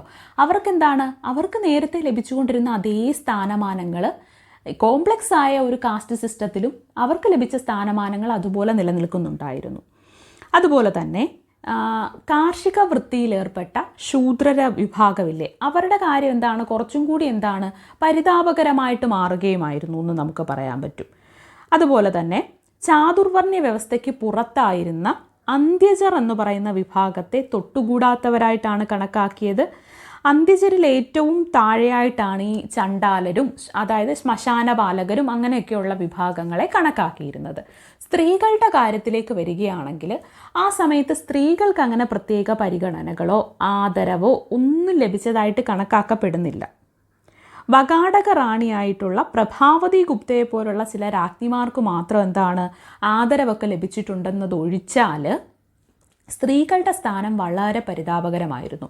സ്ത്രീകൾ എപ്പോഴും അതിന് രാജ്ഞി മുതൽ ഏറ്റവും താഴെയുള്ള വിഭാഗമായി ഇതിൽ ഉൾപ്പെടുന്ന സ്ത്രീകൾ വരെയും എന്താണ് പുരുഷന് വിധേയരായിരിക്കണമെന്നൊക്കെ കരുതുന്ന ഒരു സിസ്റ്റമായിരുന്നു ആ കാലത്തുണ്ടായിരുന്നത്. അത് ഇപ്പം എന്താണ് ഉന്നത കുലത്തിൽ ജനിച്ച സ്ത്രീ എന്ന് കരുതുന്നവരുൾപ്പെടെ ഏത് വിഭാഗത്തിലുള്ള സ്ത്രീകൾക്കും ഒരേ പരിതാപകരമായ അവസ്ഥയായിരുന്നു ആ കാലത്തുണ്ടായിരുന്നത്. അതുപോലെ നമ്മൾ പറഞ്ഞു ബ്രാഹ്മണർക്കും മറ്റു വിഭാഗങ്ങൾക്കും ഭൂമിദാനം ചെയ്യപ്പെട്ടിരുന്നു എന്ന്. അതിൽ ഒരു സ്ത്രീക്ക് പോലും ഭൂമിദാനം ചെയ്യപ്പെട്ടതായിട്ടുള്ള വിവരങ്ങളൊന്നും നമുക്ക് ലഭിച്ചിട്ടുമില്ല ആ കാലത്തെ പറ്റി നോക്കുകയാണെങ്കിൽ. അർത്ഥശാസ്ത്രത്തിലൊക്കെ എന്താണ് ആ കാലത്തെ വിവാഹങ്ങളെ പറ്റിയിട്ട്, പ്രത്യേകിച്ച് മിശ്ര വിവാഹങ്ങളെ പറ്റിയിട്ട് സൂചിപ്പിക്കുന്നുണ്ട്. അങ്ങനെയുള്ള വിവാഹങ്ങളെന്ന് പറഞ്ഞാൽ വിവിധ ജാതിയിൽപ്പെട്ടവർ തമ്മിലുള്ള വിവാഹങ്ങളിൽ വിവാഹം കഴിക്കുന്ന പുരുഷനാണെങ്കിൽ ഉയർന്ന ജാതിയിൽപ്പെട്ടതും താഴ്ന്ന ജാതിയിൽപ്പെട്ട സ്ത്രീയെയാണ് വിവാഹം കഴിക്കുന്നതെന്ന് വെച്ചോ. എങ്ങനെയാണ്? ഉയർന്ന കുലജാതനായിട്ട് കണക്കാക്കപ്പെടുന്ന ജാതിയിലെ പുരുഷനും താഴ്ന്നതായിട്ട് കണക്കാക്കപ്പെടുന്ന സ്ത്രീയെ വിവാഹം കഴിക്കുകയാണെങ്കിൽ അതിനെ അനുലോമ വിവാഹം എന്നാണ് ആ കാലത്ത് പറഞ്ഞിരുന്നത്. എന്താണ് അനുലോമ വിവാഹം? ഇനി ഉയർന്ന ജാതിയിൽപ്പെട്ട ഒരു സ്ത്രീയും താഴ്ന്ന ജാതിയായി കണക്കാക്കപ്പെടുന്ന ജാതിയിലെ ഒരു പുരുഷനും തമ്മിൽ വിവാഹം കഴിക്കുകയാണെങ്കിൽ അതിനെ പ്രതിലോമ വിവാഹം എന്നാണ് അറിയപ്പെട്ടത്. അപ്പോൾ അനുലോമ വിവാഹവും പ്രതിലോമ വിവാഹവും ഉണ്ടായിരുന്നു. അനുലോമ വിവാഹം എന്ന് വെച്ചാൽ ഉയർന്ന ജാതിയിലെന്ന് കണക്കാക്കപ്പെടുന്ന ജാതിയിൽപ്പെട്ട പുരുഷൻ താഴ്ന്ന ജാതി എന്ന് കണക്കാക്കപ്പെടുന്ന ജാതിയിലെ സ്ത്രീയെ വിവാഹം കഴിച്ചാൽ അത് അനുലോമ വിവാഹവും, ഉയർന്ന ജാതിയിൽപ്പെട്ടതെന്ന് കണക്കാക്കുന്ന സ്ത്രീയെ താഴ്ന്ന ജാതിയിൽപ്പെട്ടതെന്ന് കണക്കാക്കുന്ന ജാതിയിലെ പുരുഷൻ വിവാഹം കഴിക്കുകയാണെങ്കിൽ എന്താണ് അത് പ്രതിലോമ വിവാഹം എന്നുമാണ് അറിയപ്പെട്ടിരുന്നത്. ഗുപ്ത കാലഘട്ടത്തിൽ ഗുപ്ത രാജാക്കന്മാരെ ഒരു ദൈവത്തിന് സമാനമായിട്ടാണ് അവിടെ ട്രീറ്റ് ചെയ്തിട്ടുണ്ടായിരുന്നത്. ദൈവസമാനന്മാരായിട്ടാണ് അവരെ കരുതിയിരുന്നത്. അപ്പം ദൈവസമാനന്മാരായി കരുതിയിരുന്ന ഗുപ്ത രാജാക്കന്മാർക്ക് അവർക്ക് ചില ഉത്തരവാദിത്തങ്ങളും പ്രജകളോടുണ്ടായിരുന്നു. അതെന്തൊക്കെയാണെന്ന് വെച്ചാൽ, അല്ലെങ്കിൽ അവരുടെ കടമകളായിട്ടുണ്ടായിരുന്നത് എന്തൊക്കെയാണെന്ന് വെച്ചാൽ, ആക്രമണങ്ങളിൽ നിന്ന് പ്രജകളെ സംരക്ഷിക്കുക എന്നുള്ളത് ഗുപ്ത രാജാക്കന്മാരുടെ ഒരു കടമയായിരുന്നു. ബ്രാഹ്മണരെയും ശ്രമണരെയും, അതായത് ബുദ്ധ ജൈന വിഭാഗക്കാരെയും അബലരെയും സംരക്ഷിക്കേണ്ടതും രാജാവിൻ്റെ ഉത്തരവാദിത്തമായിരുന്നു. നീതി നിർവഹണം നടത്തുക എന്നുള്ളതും ഗുപ്ത രാജാക്കന്മാർ അവരുടെ ഉത്തരവാദിത്തമായിട്ട് കരുതിയിരുന്നതാണ്. എന്തൊക്കെയാണ്? ആക്രമണങ്ങളിൽ നിന്ന് പ്രജകളെ എല്ലാം സംരക്ഷിക്കണം, ബ്രാഹ്മണരെയും ശ്രമണരെയും അബലരെയും സംരക്ഷിക്കേണ്ടത് രാജാവിൻ്റെ ഉത്തരവാദിത്തമാണ്. അതുപോലെ നീതി നിർവഹണം നടത്തുക എന്നുള്ളതും രാജാവിൻ്റെ ഉത്തരവാദിത്തമാണെന്നാണ് ഗുപ്ത രാജാക്കന്മാർ കണക്കാക്കിയിരുന്നത്. ഗുപ്ത രാജാക്കന്മാർ കീഴടക്കിയ പ്രദേശങ്ങളൊക്കെ ഇല്ലേ, അവിടുത്തെ രാജാക്കന്മാരെയൊക്കെ അവരുടെ ഒരു ഗുപ്ത രാജാക്കന്മാരുടെ ആശ്രിതരായിട്ടുള്ള സാമന്തന്മാരായിട്ട് കണക്കാക്കിയിട്ട് അവരെ ഭരണത്തിൽ തുടരാൻ അനുവദിക്കുന്നുണ്ടായിരുന്നു. അവരുടെ കാര്യങ്ങളിലൊന്നും വലിയ തോതിൽ ഇടപെട്ടിട്ടില്ല എങ്കിലും ഗുപ്ത രാജാക്കന്മാർ നേരിട്ട് ഭരണം നടത്തിയിട്ടുള്ള അവരുടെ സ്ഥലങ്ങളിൽ വിപുലമായിട്ടുള്ള ഭരണ സംവിധാനമാണ് ഗുപ്ത രാജാക്കന്മാർ വികസിപ്പിച്ചെടുത്തത്. ഗുപ്ത കാലഘട്ടത്തിലെ ഗ്രാമഭരണം എങ്ങനെയാണെന്ന് നോക്കിയാൽ, ഗുപ്തകാലത്തെ ഗ്രാമഭരണം നടത്തിയിരുന്നത് ഗ്രാമപതി അഥവാ ഗ്രാമാധ്യക്ഷനായിരുന്നു. ആരാണ്? ഗ്രാമപതി അല്ലെങ്കിൽ ഗ്രാമാധ്യക്ഷനായിരുന്നു ഗുപ്തകാലത്ത് ഗ്രാമഭരണം നടത്തിയത്. ഗ്രാമവൃദ്ധർ എന്നറിയപ്പെട്ടിരുന്ന ഗ്രാമമുഖ്യരുടെ സംഘമാണ് ഗ്രാമത്തിലെ തർക്കങ്ങൾ തീർത്തിരുന്നത്. ഗ്രാമങ്ങളിൽ പ്രധാന ജനവിഭാഗം കർഷകരായിരുന്നു. മരപ്പണിക്കാർ, നെയ്ത്തുകാർ, താലി മേയ്ക്കുന്നവർ എന്നിവരും ഉണ്ടായിരുന്നു. ഇവരുടെ സംഘങ്ങളും ഗ്രാമഭരണത്തിൽ പ്രാതിനിധ്യമുള്ളവരായിരുന്നു. ഗുപ്ത കാലഘട്ടത്തിൽ ഭരണം നടത്തിയിരുന്നത് ഗ്രാമപതി അല്ലെങ്കിൽ ഗ്രാമാധ്യക്ഷൻ എന്നൊക്കെ അറിയപ്പെടുന്ന ആൾക്കാരായിരുന്നു ഗുപ്ത കാലഘട്ടത്തിൽ ഭരണം നടത്തിയിരുന്നത്. ഗ്രാമവൃദ്ധർ എന്നറിയപ്പെട്ടിരുന്ന ഗ്രാമമുഖ്യന്മാരുടെ സംഘമാണ് ഗ്രാമത്തിലെ തർക്കങ്ങളൊക്കെ പരിഹരിച്ചിരുന്നത്. പ്രധാനമായിട്ടും കർഷകരായിരുന്നു ഉണ്ടായിരുന്നത്. പിന്നെ നെയ്ത്തുകാരും മരപ്പണിക്കാരും കാലി മേയ്ക്കുന്നവരും ഒക്കെ ഉണ്ടായിരുന്നു. ഇവർക്കും ഭരണത്തിൽ പ്രാതിനിധ്യം ഉണ്ടായിരുന്നു ഗുപ്ത കാലഘട്ടത്തിൽ. നമുക്കിനി പ്രശസ്തികൾ എന്നൊന്ന് നോക്കാം. പുരാതന കാലത്തെ ഇന്ത്യൻ രാജാക്കന്മാർ അവരുടെ നേട്ടങ്ങൾ ഘോഷിക്കാനായിട്ട് കല്ലിൽ കൊത്തിവെച്ച ലിഖിതങ്ങളാണ് പ്രശസ്തികൾ എന്ന് പറയുന്നത്. പുരാതന കാലത്തെ ഇന്ത്യൻ രാജാക്കന്മാർ അവരുടെ നേട്ടങ്ങൾ ഘോഷിക്കാനായിട്ട് കല്ലിൽ കൊത്തിവെച്ച ലിഖിതങ്ങളാണ് പ്രശസ്തികൾ. അതിപ്പോൾ ഇന്ത്യൻ രാജാക്കന്മാർ കല്ലിൽ കൊത്തിവെച്ചത് നമ്മൾ പ്രശസ്തികളെന്ന് പറയുന്നെങ്കിൽ ഇന്ത്യൻ മാത്രമല്ല മറ്റ് രാജാക്കന്മാരും എന്താണ് ഇതുപോലെ എല്ലാവരും അവരുടെ പ്രശസ്തികൾ ഘോഷിക്കാൻ വേണ്ടി ആ കാലത്തായാലും ഇക്കാലത്ത് ഉള്ള ആരായാലും, ഇക്കാലത്ത് രാജാക്കന്മാരില്ല, അല്ലാതെ ആരായാലും അവരുടെ പ്രശസ്തികൾ ഘോഷിക്കാൻ വേണ്ടിയിട്ട് എന്താണ് അതെവിടെയെങ്കിലുമൊക്കെ രേഖപ്പെടുത്തി വെക്കുമല്ലോ സ്വാഭാവികമായിട്ടും. അതൊന്ന് മനസ്സിൽ ഓർത്തു നോക്കുക. അവരുടെ പ്രശസ്തിക്ക് വേണ്ടി ചെയ്യുന്നതാണ് എന്നൊന്ന് ഓർത്തു നോക്കുക. അപ്പോൾ എന്താണ് പുരാതന കാലത്തെ ഇന്ത്യൻ രാജാക്കന്മാർ അവരുടെ നേട്ടങ്ങൾ ഘോഷിക്കാൻ വേണ്ടിയിട്ട് കല്ലിൽ കൊത്തിവെച്ച ലിഖിതങ്ങളാണ് പ്രശസ്തികളെന്ന് പറയുന്നത്. അറിയപ്പെട്ടതിൽ ഏറ്റവും ആദ്യത്തെ പ്രശസ്തി എന്ന് പറയുന്നത് 2-ാം നൂറ്റാണ്ടിൽ കൊത്തിവെക്കപ്പെട്ട രുദ്രദാമൻ്റെ ജുനഗഡ് പ്രശസ്തിയാണ്. ഈ പ്രശസ്തികൾ അതിനു മുൻപും ഉണ്ടായിരിക്കാം, പക്ഷേ അറിയപ്പെട്ട പ്രശസ്തികളിൽ ഏറ്റവും ആദ്യത്തേതെന്ന് പറയുന്നത് 2-ാം നൂറ്റാണ്ടിൽ കൊത്തിവെക്കപ്പെട്ട രുദ്രദാമൻ്റെ ജുനഗഡ് പ്രശസ്തിയാണ്. അശോക ചക്രവർത്തിയുടെ ജുനഗഡ് ശാസനത്തിൻ്റെ ഒരു ഭാഗത്തായാണ് ഈ പ്രശസ്തി കൊത്തിവെച്ചിരിക്കുന്നത്. രാജാവിനെ പ്രശംസിക്കുക, അദ്ദേഹത്തിൻ്റെ യുദ്ധ നേട്ടങ്ങളെ പ്രകീർത്തിക്കുക തുടങ്ങിയവയായിരുന്നു പ്രശസ്തികളുടെ പ്രത്യേകതകൾ. പ്രശസ്തി എഴുതുന്ന രീതി പുതിയ രൂപത്തിൽ ദക്ഷിണേന്ത്യയിലെ ചോള, രാഷ്ട്രകൂട, ചാലൂക്യ, പല്ലവ രാജാക്കന്മാരും പിന്തുടർന്നിരുന്നു. അതിശയോക്തി ഉണ്ടാകുമെങ്കിലും ഒരു ഭരണകർത്താവിനെ പറ്റിയുള്ള ചരിത്ര രേഖകൾ എന്ന നിലയിൽ ഇത് നമ്മെ ഹെൽപ്പ് ചെയ്യുന്നൊരു കാര്യമാണ്. അന്നത്തെ കാര്യങ്ങൾ എങ്ങനെയായിരുന്നു എന്ന് മനസ്സിലാക്കാൻ വേണ്ടിയിട്ട്. പക്ഷേ അതിൽ വലിയ അതിശയോക്തിയുടെ കാര്യമൊന്നും ഉണ്ടെന്ന് തോന്നുന്നില്ല. ശരിക്കും പറഞ്ഞാൽ അതാത് കാലഘട്ടത്തിൽ നിലനിന്നിരുന്ന രാജാക്കന്മാർ അവരുടെ നേട്ടങ്ങളും അവർക്കുണ്ടായിട്ടുള്ള വലിയ വലിയ യുദ്ധവിജയങ്ങളും അങ്ങനെയുള്ള കാര്യങ്ങളൊക്കെ ഘോഷിക്കാൻ വേണ്ടിയിട്ട് അത് ഇന്ത്യൻ രാജാക്കന്മാരാകുമ്പോൾ പുരാതന കാലത്തെ ഇന്ത്യൻ രാജാക്കന്മാർ അത് കല്ലിൽ കൊത്തിവെക്കുന്നതിനെയാണ് നമ്മൾ പ്രശസ്തി എന്ന് പറയുക. അറിയപ്പെട്ടിട്ടുള്ളതിൽ ഏറ്റവും ആദ്യത്തേതെന്ന് പറയുന്നത് 2-ാം നൂറ്റാണ്ടിൽ കൊത്തിവെക്കപ്പെട്ട രുദ്രദാമൻ്റെ ജുനഗഡ് പ്രശസ്തിയാണ്. ഇനി പ്രയാഗ പ്രശസ്തി എന്താണെന്ന് നോക്കാം. ഗുപ്ത രാജാവായിട്ടുള്ള സമുദ്രഗുപ്തൻ്റെ ആക്രമണങ്ങൾ, യുദ്ധവിജയങ്ങൾ എന്നിവയെ പ്രകീർത്തിച്ചുകൊണ്ട് കൊത്തിവെച്ചതാണ് പ്രയാഗ പ്രശസ്തി. ഇത് അലഹബാദ് പ്രശസ്തി എന്നും അറിയപ്പെടുന്നു. പ്രയാഗ പ്രശസ്തിയെ അലഹബാദ് പ്രശസ്തി എന്നും അറിയപ്പെടുന്നുണ്ട്. ഗുപ്ത രാജാവായിട്ടുള്ള സമുദ്രഗുപ്തൻ്റെ ആക്രമണങ്ങളും അദ്ദേഹത്തിൻ്റെ യുദ്ധവിജയങ്ങളും പ്രകീർത്തിച്ചുകൊണ്ട് കൊത്തിവെച്ചതാണ് പ്രയാഗ പ്രശസ്തി എന്ന് പറയുന്നത്. സമുദ്രഗുപ്തൻ വടക്ക് നേപ്പാൾ മുതൽ തെക്ക് തമിഴ്നാടിൻ്റെ പ്രദേശങ്ങൾ വരെ ആക്രമിച്ച് കീഴ്പ്പെടുത്തിയതിനെ ഈ പ്രശസ്തിയിൽ പ്രകീർത്തിക്കുന്നുണ്ട്. ഗുപ്ത സദസ്സിലെ രാജകവിയായിരുന്ന ഹരിസേനനാണ് സംസ്കൃത ഭാഷയിൽ ഈ പ്രശസ്തി എഴുതിയത്. ഇനി ഗുപ്ത കാലഘട്ടത്തിലെ നമുക്ക് കലയും സാഹിത്യമൊക്കെ ഒന്ന് നോക്കാം.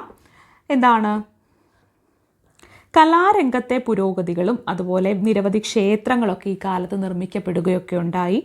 അങ്ങനെ ഗുപ്ത കാലഘട്ടത്തിൽ സ്ട്രക്ചറൽ ടെമ്പിൾസ് അഥവാ ഘടനാ ക്ഷേത്രങ്ങളുടെ നിർമ്മിതി ഉണ്ടായിരുന്നു. ഈ സ്ട്രക്ചറൽ ടെമ്പിൾ എന്ന് പറയുമ്പോൾ അത് കല്ലും ഇഷ്ടികയും ഉപയോഗിച്ചുള്ള ക്ഷേത്ര നിർമ്മിതിയായിരുന്നു. അതിൽ ധാരാളം കൊത്തുപണികളൊക്കെ ഉണ്ടായിരുന്നു. ശരിക്കും നമുക്ക് പലപ്പോഴും അത്ഭുതം തോന്നാറുണ്ടല്ലേ? കാരണം ഇത്തരം പുരാതന കാലത്തെ ക്ഷേത്ര നിർമ്മിതികളും അതിലെ കൊത്തുപണികളും അതൊക്കെ കാണുമ്പം അത് നിർമ്മിച്ചിരിക്കുന്ന രീതികളും ഒക്കെ കാണുമ്പോൾ ഇപ്പോൾ നമ്മൾ അഡ്വാൻസ്ഡ് ആയിട്ട് ഒരുപാട് ടെക്നോളജി ഉണ്ട്. പക്ഷേ ആ കാലത്ത് ചിലതൊക്കെ ഒറ്റ കല്ലിൽ കൊത്തിയെടുത്ത വലിയ വലിയ ശില്പങ്ങളുണ്ട്, വലിയ ക്ഷേത്രങ്ങളുണ്ട്. ഇവയൊക്കെ നമുക്ക് ആ കാലഘട്ടത്തിൻ്റെ അറിവ് തരുന്നതും ചിലപ്പോൾ നമ്മളെ അത്ഭുതപ്പെടുത്തുന്നതുമായിട്ടുള്ള നിർമ്മിതികളാണ്. ഇത് ദേവ്ഘട്ട്, ഉത്തർപ്രദേശിലെ ദേവ്ഘട്ട് അതിലെ ദശാവതാര ക്ഷേത്രം, ഇതിൻ്റെ ചിത്രം നമുക്കിവിടെ കാണാം. അതുപോലെ തിഗാവയിലെ വിഷ്ണു ക്ഷേത്രം മധ്യപ്രദേശിലെ നമുക്ക് കാണാം. നാസ്ന കുദാര പാർവതി ക്ഷേത്രം അത് മധ്യപ്രദേശാണ്. ഇതൊക്കെ ആ കാലഘട്ടത്തിലെ ക്ഷേത്ര നിർമ്മിതികളുടെ വൈദഗ്ധ്യം മനസ്സിലാക്കി തരുന്ന ക്ഷേത്രങ്ങൾക്കുള്ള ഒരു ഉദാഹരണങ്ങളാണ്. ലോകപ്രശസ്തമായിട്ടുള്ള അജന്തയിലെ ഗുഹാചിത്രങ്ങളിൽ ഗുപ്തകാലത്ത് തയ്യാറാക്കപ്പെട്ടവയുണ്ട്. രാജകീയ ജീവിതം, രാജസദസ്, അതിമാനുഷ ജീവികൾ എന്നിവയൊക്കെ ചിത്രീകരണ വിഷയങ്ങളായിട്ടുണ്ട്. അതുപോലെ രാമായണ മഹാഭാരത രംഗങ്ങളും ഇതിൻ്റെയൊക്കെ ഇതിവൃത്തങ്ങളായിട്ടുണ്ട്. അനേക നൂറ്റാണ്ടുകളായിട്ടുള്ള ഈ ചിത്രങ്ങൾ ഭംഗിയായിട്ട് നിലനിൽക്കുന്നുണ്ട് ഇപ്പോഴും ആ ചിത്രങ്ങൾ. ഈ ചിത്രങ്ങൾ ഏറെയും തയ്യാറാക്കപ്പെട്ടത് പ്രകൃതിദത്തമായ വർണ്ണങ്ങൾ കൊണ്ടാണ്. ഈ ചിത്രങ്ങളുടെ ഉദാഹരണങ്ങളാണ് ഈ ചിത്രങ്ങളൊക്കെ. ഗുപ്ത കാലഘട്ടത്തിലെ നിർമ്മിതികളാണ്. അതുപോലെ ഗുപ്തകാലത്ത് സംസ്കൃത സാഹിത്യത്തിന് രാജകീയ പ്രോത്സാഹനം ലഭിച്ചു. സംസ്കൃതം ഭരണഭാഷയായിരുന്നു. പാലി പോലെയുള്ള ജനകീയ ഭാഷ ഉപയോഗിച്ചിരുന്ന ബുദ്ധമതക്കാർ പോലും സംസ്കൃതത്തിൽ രചനകൾ നടത്താൻ തുടങ്ങി. അതുപോലെ രാമായണവും മഹാഭാരതവും ഉൾപ്പെടുന്ന മിക്ക പുരാണങ്ങളും ചിട്ടപ്പെടുത്തിയത് എന്ന് വെച്ചാൽ വാമൊഴിയിൽ നിന്നും വരമൊഴിയിലേക്ക് മാറ്റപ്പെട്ടത് ഇക്കാലത്താണ്. അപ്പോൾ നമ്മൾ ഗുപ്ത കാലഘട്ടത്തിൽ സംസ്കൃത ഭാഷയ്ക്ക് നല്ല പ്രാധാന്യം കിട്ടിയിട്ടുണ്ടായിരുന്നു. അതുപോലെ ഭരണഭാഷ സംസ്കൃതമായിട്ട് ഉപയോഗിച്ചിരുന്നു. അതുപോലെ പാലി പോലെയുള്ള ഭാഷകൾ ഉപയോഗിച്ചിരുന്ന ബുദ്ധമതക്കാർ പോലും ജനകീയ ഭാഷയായിട്ടുള്ള പാലി പോലും ഉപയോഗിച്ചിരുന്ന ബുദ്ധമതത്തിൽപ്പെട്ട ആൾക്കാർ രചനകൾ നടത്താൻ വേണ്ടി സംസ്കൃതവും ഉപയോഗിച്ചിട്ടുണ്ടായിരുന്നു.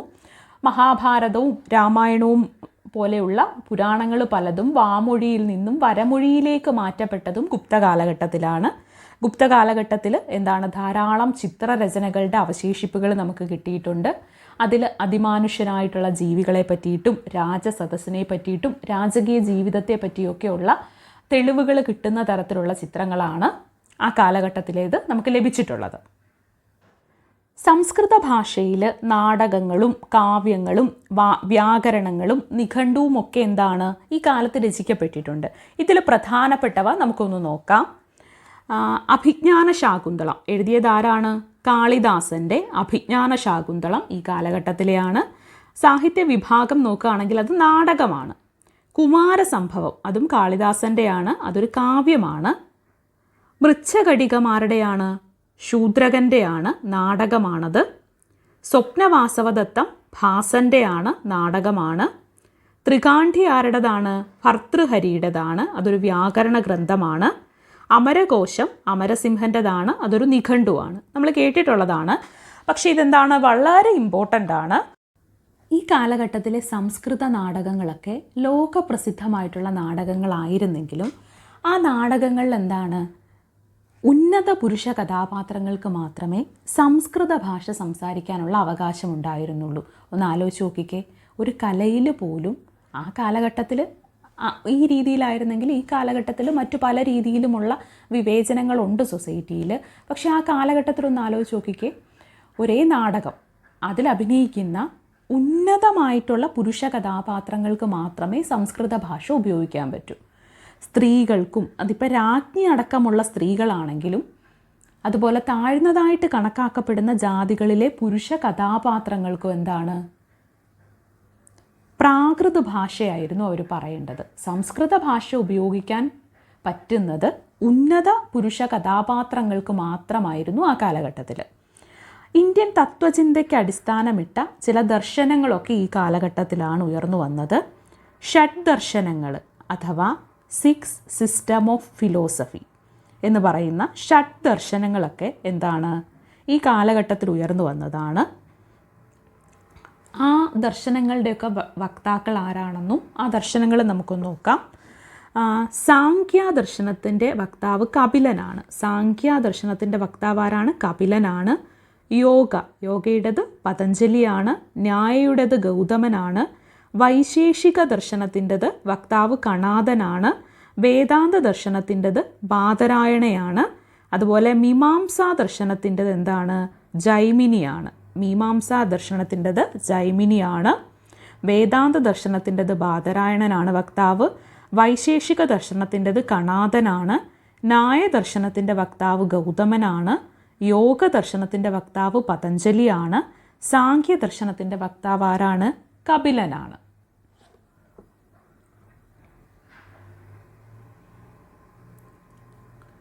ആ കാലഘട്ടത്തിലെ ശാസ്ത്ര മേഖല എങ്ങനെയാണെന്ന് നോക്കാം. ഗുപ്തകാലത്ത് ശാസ്ത്രഗ്രന്ഥങ്ങളും രചിക്കപ്പെട്ടിട്ടുണ്ട്. ഇത് പ്രധാനമായിട്ടും ജ്യോതിശാസ്ത്രം, ഗണിതം, വൈദ്യശാസ്ത്രം എന്നീ മേഖലകളിലായിരുന്നു.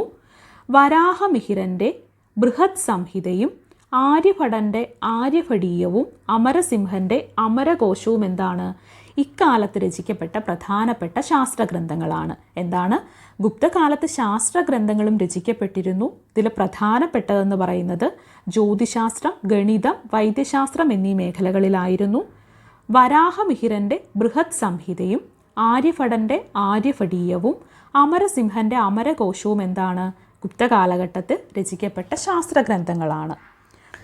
ഇനി ദക്ഷിണേന്ത്യയിലേക്ക് നോക്കുകയാണ്. ഗുപ്ത കാലഘട്ടത്തിലെ ഗുപ്ത രാജാക്കന്മാർ ബ്രാഹ്മണർക്ക് ഭൂമിദാനം നൽകിയതിനെക്കുറിച്ച് നമ്മൾ നോക്കി. സി 6-ാം നൂറ്റാണ്ടോടെ ഭൂമിദാനം ചെയ്യുന്ന പതിവ് എന്താണ്? ദക്ഷിണേന്ത്യയിലേക്കും വ്യാപിച്ചു. ഇതിന് കാരണം ഉത്തരേന്ത്യയിൽ നിന്നും ദക്ഷിണേന്ത്യയിലേക്കുള്ള ബ്രാഹ്മണരുടെ കുടിയേറ്റമാണ്. അപ്പോൾ ഗുപ്ത രാജാക്കന്മാർ ഭൂമിദാനം ചെയ്യുന്നതിനെ പറ്റി നമ്മൾ പറഞ്ഞു. ഇതെന്താണ്? സി 6-ാം നൂറ്റാണ്ടൊക്കെ ആയപ്പോഴത്തേക്കിന് ഈ ഭൂമിദാനം ചെയ്യുന്ന പതിവെന്ന് പറയുന്നത് ദക്ഷിണേന്ത്യയിലേക്കും കൂടെ വ്യാപിക്കാൻ തുടങ്ങി. ഇതിൻ്റെ കാരണം ഉത്തരേന്ത്യയിൽ നിന്നും ദക്ഷിണേന്ത്യയിലേക്ക് ബ്രാഹ്മണരുടെ കുടിയേറ്റം തന്നെയാണ്. പല്ലവരും പാണ്ഡ്യരുമായിരുന്നു ഇക്കാലത്ത് ദക്ഷിണേന്ത്യയിലെ പ്രധാനപ്പെട്ട രാജാക്കന്മാരെന്ന് പറയുന്നത്. പല്ലവരും പാണ്ഡ്യരുമായിരുന്നു.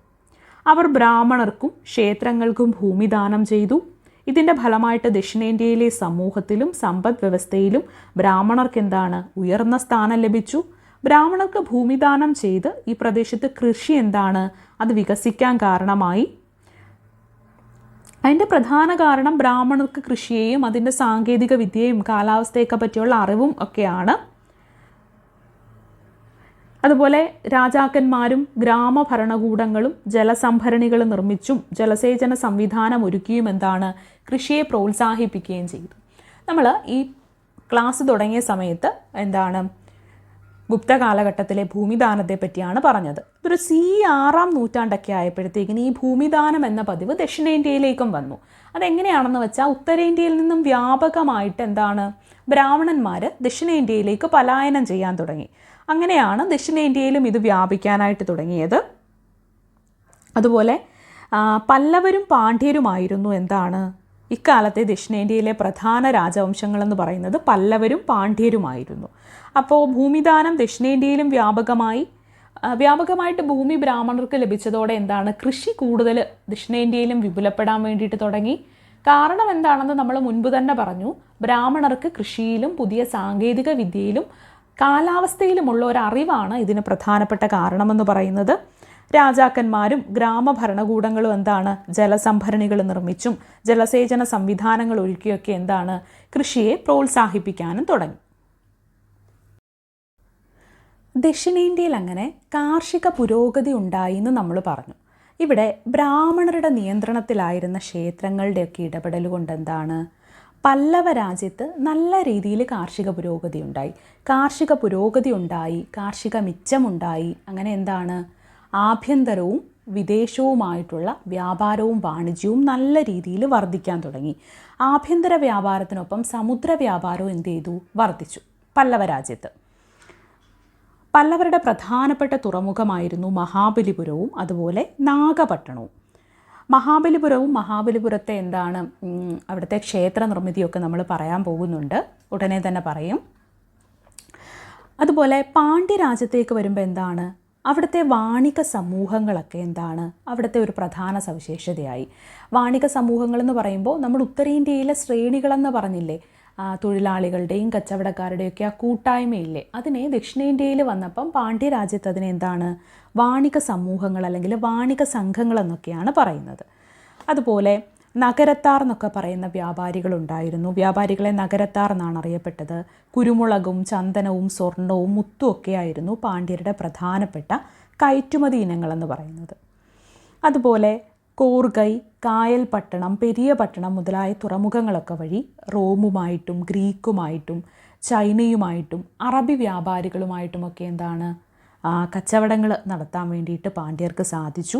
അതുപോലെ കൃഷിയുടെ വ്യാപാരവും വളർച്ചയും വ്യത്യസ്ത തൊഴിലുകളും ഒക്കെ ഈ പല്ലവ പാണ്ഡവ രാജ്യങ്ങളിൽ എന്താണ് അവരുടെ ഒരു നികുതി മാർഗമായിട്ട് തന്നെ അത് മാറുകയും ചെയ്തു. പ്രധാനപ്പെട്ട നികുതി എന്ന് പറയുന്നത് ഭൂനികുതിയായിരുന്നു. വിളവിൻ്റെ 10% അല്ലെങ്കിൽ വിളവിൻ്റെ 6% വരെയൊക്കെ എന്താണ് നികുതിയായിട്ട് നൽകണമായിരുന്നു. ക്ഷേത്രങ്ങൾക്ക് ദാനം ചെയ്യപ്പെട്ട ഭൂമിയില്ലേ ബ്രഹ്മദേയം, ആ ബ്രഹ്മദേയത്തിലും അതുപോലെ ബ്രാഹ്മണർക്ക് താമസമാക്കിയിട്ടുള്ള അഗ്രഹാരത്തിലൊഴികെ ബാക്കി എല്ലായിടത്തും ഭൂനികുതി നൽകണമായിരുന്നു. ഈ ബ്രഹ്മദേയത്തിലും അതുപോലെ തന്നെ അഗ്രഹാരത്തിലും മാത്രമാണ് ഭൂനികുതി ഒഴിവാക്കിയിരുന്നത്. ബ്രഹ്മസ്വം അഥവാ ബ്രഹ്മദേയം എന്താണെന്ന് വെച്ചാൽ ഒരു കൂട്ടം ബ്രാഹ്മണർക്ക് ദാനമായിട്ട് കിട്ടുന്ന ഭൂമിയാണ് ബ്രഹ്മദേയം എന്ന് പറഞ്ഞത്. അഗ്രഹാരം എന്ന് പറയുന്നത് ബ്രാഹ്മണ ഗ്രാമങ്ങളെയാണ് അഗ്രഹാരങ്ങൾ എന്നറിയപ്പെടുന്നത്. ദേവസ്വം അഥവാ ദേവദാനം എന്ന് വെച്ചാൽ ദേവന് ദാനമായിട്ട് കിട്ടിയ അല്ലെങ്കിൽ ക്ഷേത്രത്തിന് ദാനം ചെയ്യപ്പെട്ട ഭൂമിയാണ് ദേവദാനം. ക്ഷേത്ര നടത്തിപ്പുകാരാണ് ഈ ഭൂമിയൊക്കെ നോക്കി നടത്തിയിട്ടുള്ളത്. ഇനി പല്ലവ പാണ്ഡ്യ പ്രദേശങ്ങളിൽ സമൂഹം എന്താണ്, ജാതി വ്യവസ്ഥയിൽ അധിഷ്ഠിതമായിരുന്നു. ബ്രഹ്മദേയങ്ങളെന്ന പേരിൽ ധാരാളം ഭൂമി ദാനമായിട്ട് കിട്ടിയപ്പോൾ തന്നെ എന്താണ്, അങ്ങനെയുള്ള ആ ബ്രാഹ്മണന്മാർ സമൂഹത്തിൽ എന്താണ് ഉയർന്ന സ്ഥാനം, ഉയർന്ന പദവികൾ വഹിക്കാൻ തുടങ്ങി. ധാരാളം ഭൂമിയുള്ള ഉടമകളായിട്ട് മാറി. കീഴ്ജാതിയിൽപ്പെട്ടവരെന്താണ് പല അവശതകളും സമൂഹത്തിൽ അനുഭവിക്കുന്നത് എല്ലാ സമൂഹത്തിലെയും പോലെ ദക്ഷിണേന്ത്യയിൽ നമുക്ക് കാണാൻ സാധിക്കും. ഈ പല്ലവ പാണ്ഡ്യ ദേശങ്ങളിലൊക്കെ ഗ്രാമങ്ങളിൽ സ്വയംഭരണം നിലനിന്നിരുന്നത് നമുക്ക് കാണാം. ഗ്രാമങ്ങളിൽ ഗ്രാമകോടതികളും അതുപോലെ വിദ്യാഭ്യാസത്തിനും നീതിന്യായത്തിനും ഒക്കെ ആയിട്ടുള്ള ഒരുമിച്ച് കൂടലുകളും ഒക്കെ ഉണ്ടായിരുന്നു. അവിടെ രാജാക്കന്മാരൊന്നും ആ കാര്യങ്ങളിലൊന്നും ഇടപെട്ടിട്ടേ ഉണ്ടായിരുന്നു. ഗ്രാമങ്ങളിലെ ആചാരങ്ങളിലോ ആരാധനാക്രമങ്ങളിലോ ജാതി നിയമങ്ങളിലോ ഒന്നും രാജാക്കന്മാർ നേരിട്ട് കൈകടത്താനേ വന്നിട്ടുണ്ടായിരുന്നില്ല. അതുപോലെ പല്ലവന്മാരും പാണ്ഡവന്മാരും എന്താണ് ശൈവ വൈഷ്ണവ ക്ഷേത്രങ്ങളൊക്കെ നിർമ്മിക്കുകയും ഭക്തി പ്രസ്ഥാനത്തെ കൂടുതൽ പ്രോത്സാഹിപ്പിക്കുകയൊക്കെ ചെയ്യുന്നുണ്ടായിരുന്നു. അതുപോലെ സംസ്കൃത ഭാഷയ്ക്ക് കൂടുതൽ പ്രാധാന്യം കൊടുക്കുന്നവരായിരുന്നു ആരെന്ന് പറയുന്നത്, ഈ പല്ലവന്മാരെന്ന് പറയുന്നത്. അത് പ്രധാനപ്പെട്ട പല്ലവ രാജാവായിട്ടുള്ള മഹേന്ദ്രവർമ്മൻ ഒന്നാമൻ എന്താണ് ഒരു സംസ്കൃത പണ്ഡിതനായിരുന്നു. അദ്ദേഹത്തിൻ്റെ മത്തവിലാസ പ്രഹസനം എന്ന് പറയുന്ന കൃതിയൊക്കെ അദ്ദേഹത്തിൻ്റെ സംസ്കൃതത്തോടുള്ള താല്പര്യത്തിനെ സൂചിപ്പിക്കുന്നതാണ്. ദക്ഷിണേന്ത്യൻ ക്ഷേത്രങ്ങളൊക്കെ അക്കാലത്ത് ജനജീവിതത്തിൽ കൂടുതൽ സ്വാധീനം ചെലുത്തുന്നതായിരുന്നു. കാഞ്ചീപുരം, മഹാബലിപുരം, മധുരയൊക്കെയായിരുന്നു അക്കാലത്തെ പ്രധാനപ്പെട്ട ക്ഷേത്രങ്ങൾ. അവിടെ ഒരു ദ്രാവിഡ ശൈലി നമുക്ക് കാണാനായിട്ട് സാധിക്കും ക്ഷേത്ര നിർമ്മിതിയിലൊക്കെ. കാലങ്ങൾ മുന്നോട്ട് പോയിക്കൊണ്ടിരുന്നപ്പോൾ ക്ഷേത്ര നിർമ്മാണത്തിന് എന്താണ് ഒരു 3 ഘട്ടങ്ങളിലായിട്ട് ക്ഷേത്ര നിർമ്മാണം വികാസം പ്രാപിക്കുന്നത് നമുക്ക് കാണാം. ആദ്യം പാറ വെട്ടി നിർമ്മിച്ച ക്ഷേത്രങ്ങൾ, അതുപോലെ ഒറ്റക്കല്ലിൽ തീർത്ത രഥക്ഷേത്രങ്ങൾ, ഘടനാക്ഷേത്രങ്ങളൊക്കെ നമുക്കിവിടെ കാണാൻ സാധിക്കും. ദ്രാവിഡ വാസ്തുശില്പകല അതെന്താണെന്ന് നോക്കാം. ക്ഷേത്ര നിർമ്മാണം എന്താണ് ഇന്ത്യയിൽ പണ്ട് തൊട്ടേ ഉള്ളതായിരുന്നു. പക്ഷേ ക്ഷേത്ര വാസ്തുശില്പകല 3 തരത്തിലായിരുന്നു. എന്താണ് നഗരം വാസര ശൈലികളും ദ്രാവിഡ ശൈലിയും. ഇതിൽ നഗര വാസര ശൈലികൾ പൊതുവെ ഉത്തരേന്ത്യയിലായിരുന്നു. ദ്രാവിഡ ശൈലിയാണ് ദക്ഷിണേന്ത്യയിൽ നിലനിന്നിരുന്ന ക്ഷേത്ര നിർമ്മാണ ശൈലി. ഭീമാകാരമായിട്ടുള്ള മണ്ഡപങ്ങളൊക്കെ എന്താണ് ദ്രാവിഡ ശൈലിയുടെ ഒരു ഉദാഹരണമായിട്ട് നമുക്ക് പറയാം. പല്ലവരാണ് ദ്രാവിഡ വാസ്തുശില്പ കലയിലൊക്കെ ആദ്യം വൈദഗ്ധ്യം കാണിച്ചത്. പക്ഷേ ചോളന്മാരാണ് കൂടുതൽ ക്ഷേത്രങ്ങൾ ദ്രാവിഡ ശൈലിയിൽ നിർമ്മിച്ചിട്ടുണ്ടായിരുന്നത്. മഹാബലിപുരത്തെ ക്ഷേത്രങ്ങളൊക്കെ എന്താണ് ഈ ദ്രാവിഡ ക്ഷേത്ര നിർമ്മിതിയുടെ ഏറ്റവും വലിയ ഉദാഹരണങ്ങളൊക്കെ ആയിട്ട് നമുക്ക് പറയാൻ പറ്റും. അതുപോലെ മധുര മീനാക്ഷി ക്ഷേത്രം, ശ്രീരംഗ ക്ഷേത്രമൊക്കെ എന്താണ് പാണ്ഡ്യരുടെ കാലത്തെ പ്രധാനപ്പെട്ട ക്ഷേത്ര നിർമ്മിതികളാണ്. ദ്രാവിഡ വാസ്തുശില്പകലയിൽ പ്രധാനമായിട്ടും ക്ഷേത്രങ്ങൾക്കുള്ളത് എന്തൊക്കെയാണ്? ഒരു ശ്രീകോവിൽ അഥവാ ഗർഭഗൃഹം, വിമാനം അത് ക്ഷേത്രത്തിൻ്റെ മുകൾ ഭാഗം, ശിഖരം അത് വിമാനത്തിൻ്റെ മുകളറ്റമാണ്, മണ്ഡപം, പ്രദക്ഷിണപഥം എന്നിവയൊക്കെ ഉണ്ടാവും. ഭീമാകാരങ്ങളായിട്ടുള്ള പ്രവേശന കവാടങ്ങളും ഉയർന്ന ഗോപുരങ്ങളും അലങ്കാരമായിട്ട് കൊത്തിവെച്ച ആനകളും കുതിരകളും വ്യാളി മുഖങ്ങളും ഒക്കെയാണ് ദ്രാവിഡ ശൈലിയുടെ പ്രധാനപ്പെട്ട സവിശേഷതകളെന്ന് പറയുന്നത്. അതുപോലെ അസാമാന്യ വൈദഗ്ധ്യത്തോടു കൂടിയിട്ട് ദ്രാവിഡ നിർമ്മിതികളായിട്ടുള്ള ക്ഷേത്രങ്ങളുടെ ചുമരുകളിലൊക്കെ കൊത്തുപണികളൊക്കെ നമുക്ക് കാണാൻ സാധിക്കും. ഇനി മഹാബലിപുരം യുനെസ്കോയുടെ പൈതൃക നഗരമായിട്ട് മഹാബലിപുരത്തെ അംഗീകരിച്ചിട്ടുണ്ട്. മഹാബലിപുരത്തെ ഷോർ ടെമ്പിൾ ആയിക്കോട്ടെ, അതുപോലെ അവിടെ തന്നെ പഞ്ചപാണ്ഡവരെ സൂചിപ്പിക്കുന്ന 5 രഥക്ഷേത്രങ്ങളും ആ ഷോർ ടെമ്പിളിൻ്റെ ഭാഗമാണ് 5 രഥക്ഷേത്രങ്ങളുണ്ട് കടൽ തീരത്ത്. ഇതൊക്കെ എന്താണ് ദ്രാവിഡ ക്ഷേത്ര നിർമ്മിതിയുടെ നമുക്ക് ഏറ്റവും എടുത്തു പറയേണ്ട ഉദാഹരണങ്ങളാണ്. മഹാബലിപുരം എന്ന് പറയുന്നത് തമിഴ്നാട്ടിലാണ്. തമിഴ്നാട്ടിലെ മഹാബലിപുരത്ത് മാമല്ലപുരം എന്നും കൂടി ഇത് അറിയപ്പെടുന്നുണ്ട്. ബംഗാൾ ഉൾക്കടലിൻ്റെ തീരത്ത് സ്ഥിതി ചെയ്യുന്ന ഇവിടെ ഒറ്റക്കല്ലുകളിൽ തീർത്ത പഞ്ചപാണ്ഡവരെ സൂചിപ്പിക്കുന്ന 5 രഥക്ഷേത്രങ്ങളുണ്ട്. കടൽ തീരത്ത് നിർമ്മിച്ച ഷോർ ടെമ്പിൾ ഇത് പല്ലവരുടെ വാസ്തുശില്പകലയുടെ മികച്ച ഉദാഹരണങ്ങളായിട്ട് നമുക്ക് പറയാൻ പറ്റും. അതുപോലെ പാറയിൽ കൊത്തുപണികളായിട്ടുള്ള അർജുന തപസ്, മഹിഷാസുരമർദ്ദനം എന്നിവയും പല്ലവ കലയുടെ മറ്റ് ഉദാഹരണങ്ങളാണ്. നമുക്ക് ഇത്രയും കാര്യങ്ങളാണ് ഈ ഒരു ചാപ്റ്ററിൽ നോക്കാനുള്ളത്. ഈ ചാപ്റ്റർ മൊത്തത്തിലൊന്ന് പറയുക സോർട്ട് ചെയ്യുകയാണെങ്കിൽ ഗുപ്ത കാലഘട്ടം ഗുപ്ത കാലഘട്ടത്തിലെ ഉത്തരേന്ത്യൻ, ദക്ഷിണേന്ത്യൻ ഇവിടെയുള്ള സവിശേഷതകൾ എന്തൊക്കെയാണ്, കാർഷിക രംഗം എങ്ങനെയാണ്, കലാശാസ്ത്രം, സാഹിത്യം ഈ മേഖലകളിലൊക്കെ വന്ന വളർച്ച എങ്ങനെയാണ്, ഇതൊക്കെയാണ് ഈ ഒരു അധ്യായത്തിൽ മൊത്തത്തിൽ പറയുന്നത്. അപ്പോൾ എന്താണ്, നല്ല രീതിയിൽ ആവർത്തിച്ച് ഈ ക്ലാസ് കേൾക്കാൻ ശ്രമിക്കുക. 1-2 പ്രാവശ്യം കേൾക്കുന്നതോടെ ഒരു കഥ പോലെ നമ്മുടെ മനസ്സിലേക്ക് ഇത് പതിയും. അപ്പോൾ കൂടുതൽ ഇൻഫർമേറ്റീവായിട്ടുള്ള ക്ലാസ്സുമായിട്ട് നമുക്ക് മറ്റൊരു ദിവസം കാണാം.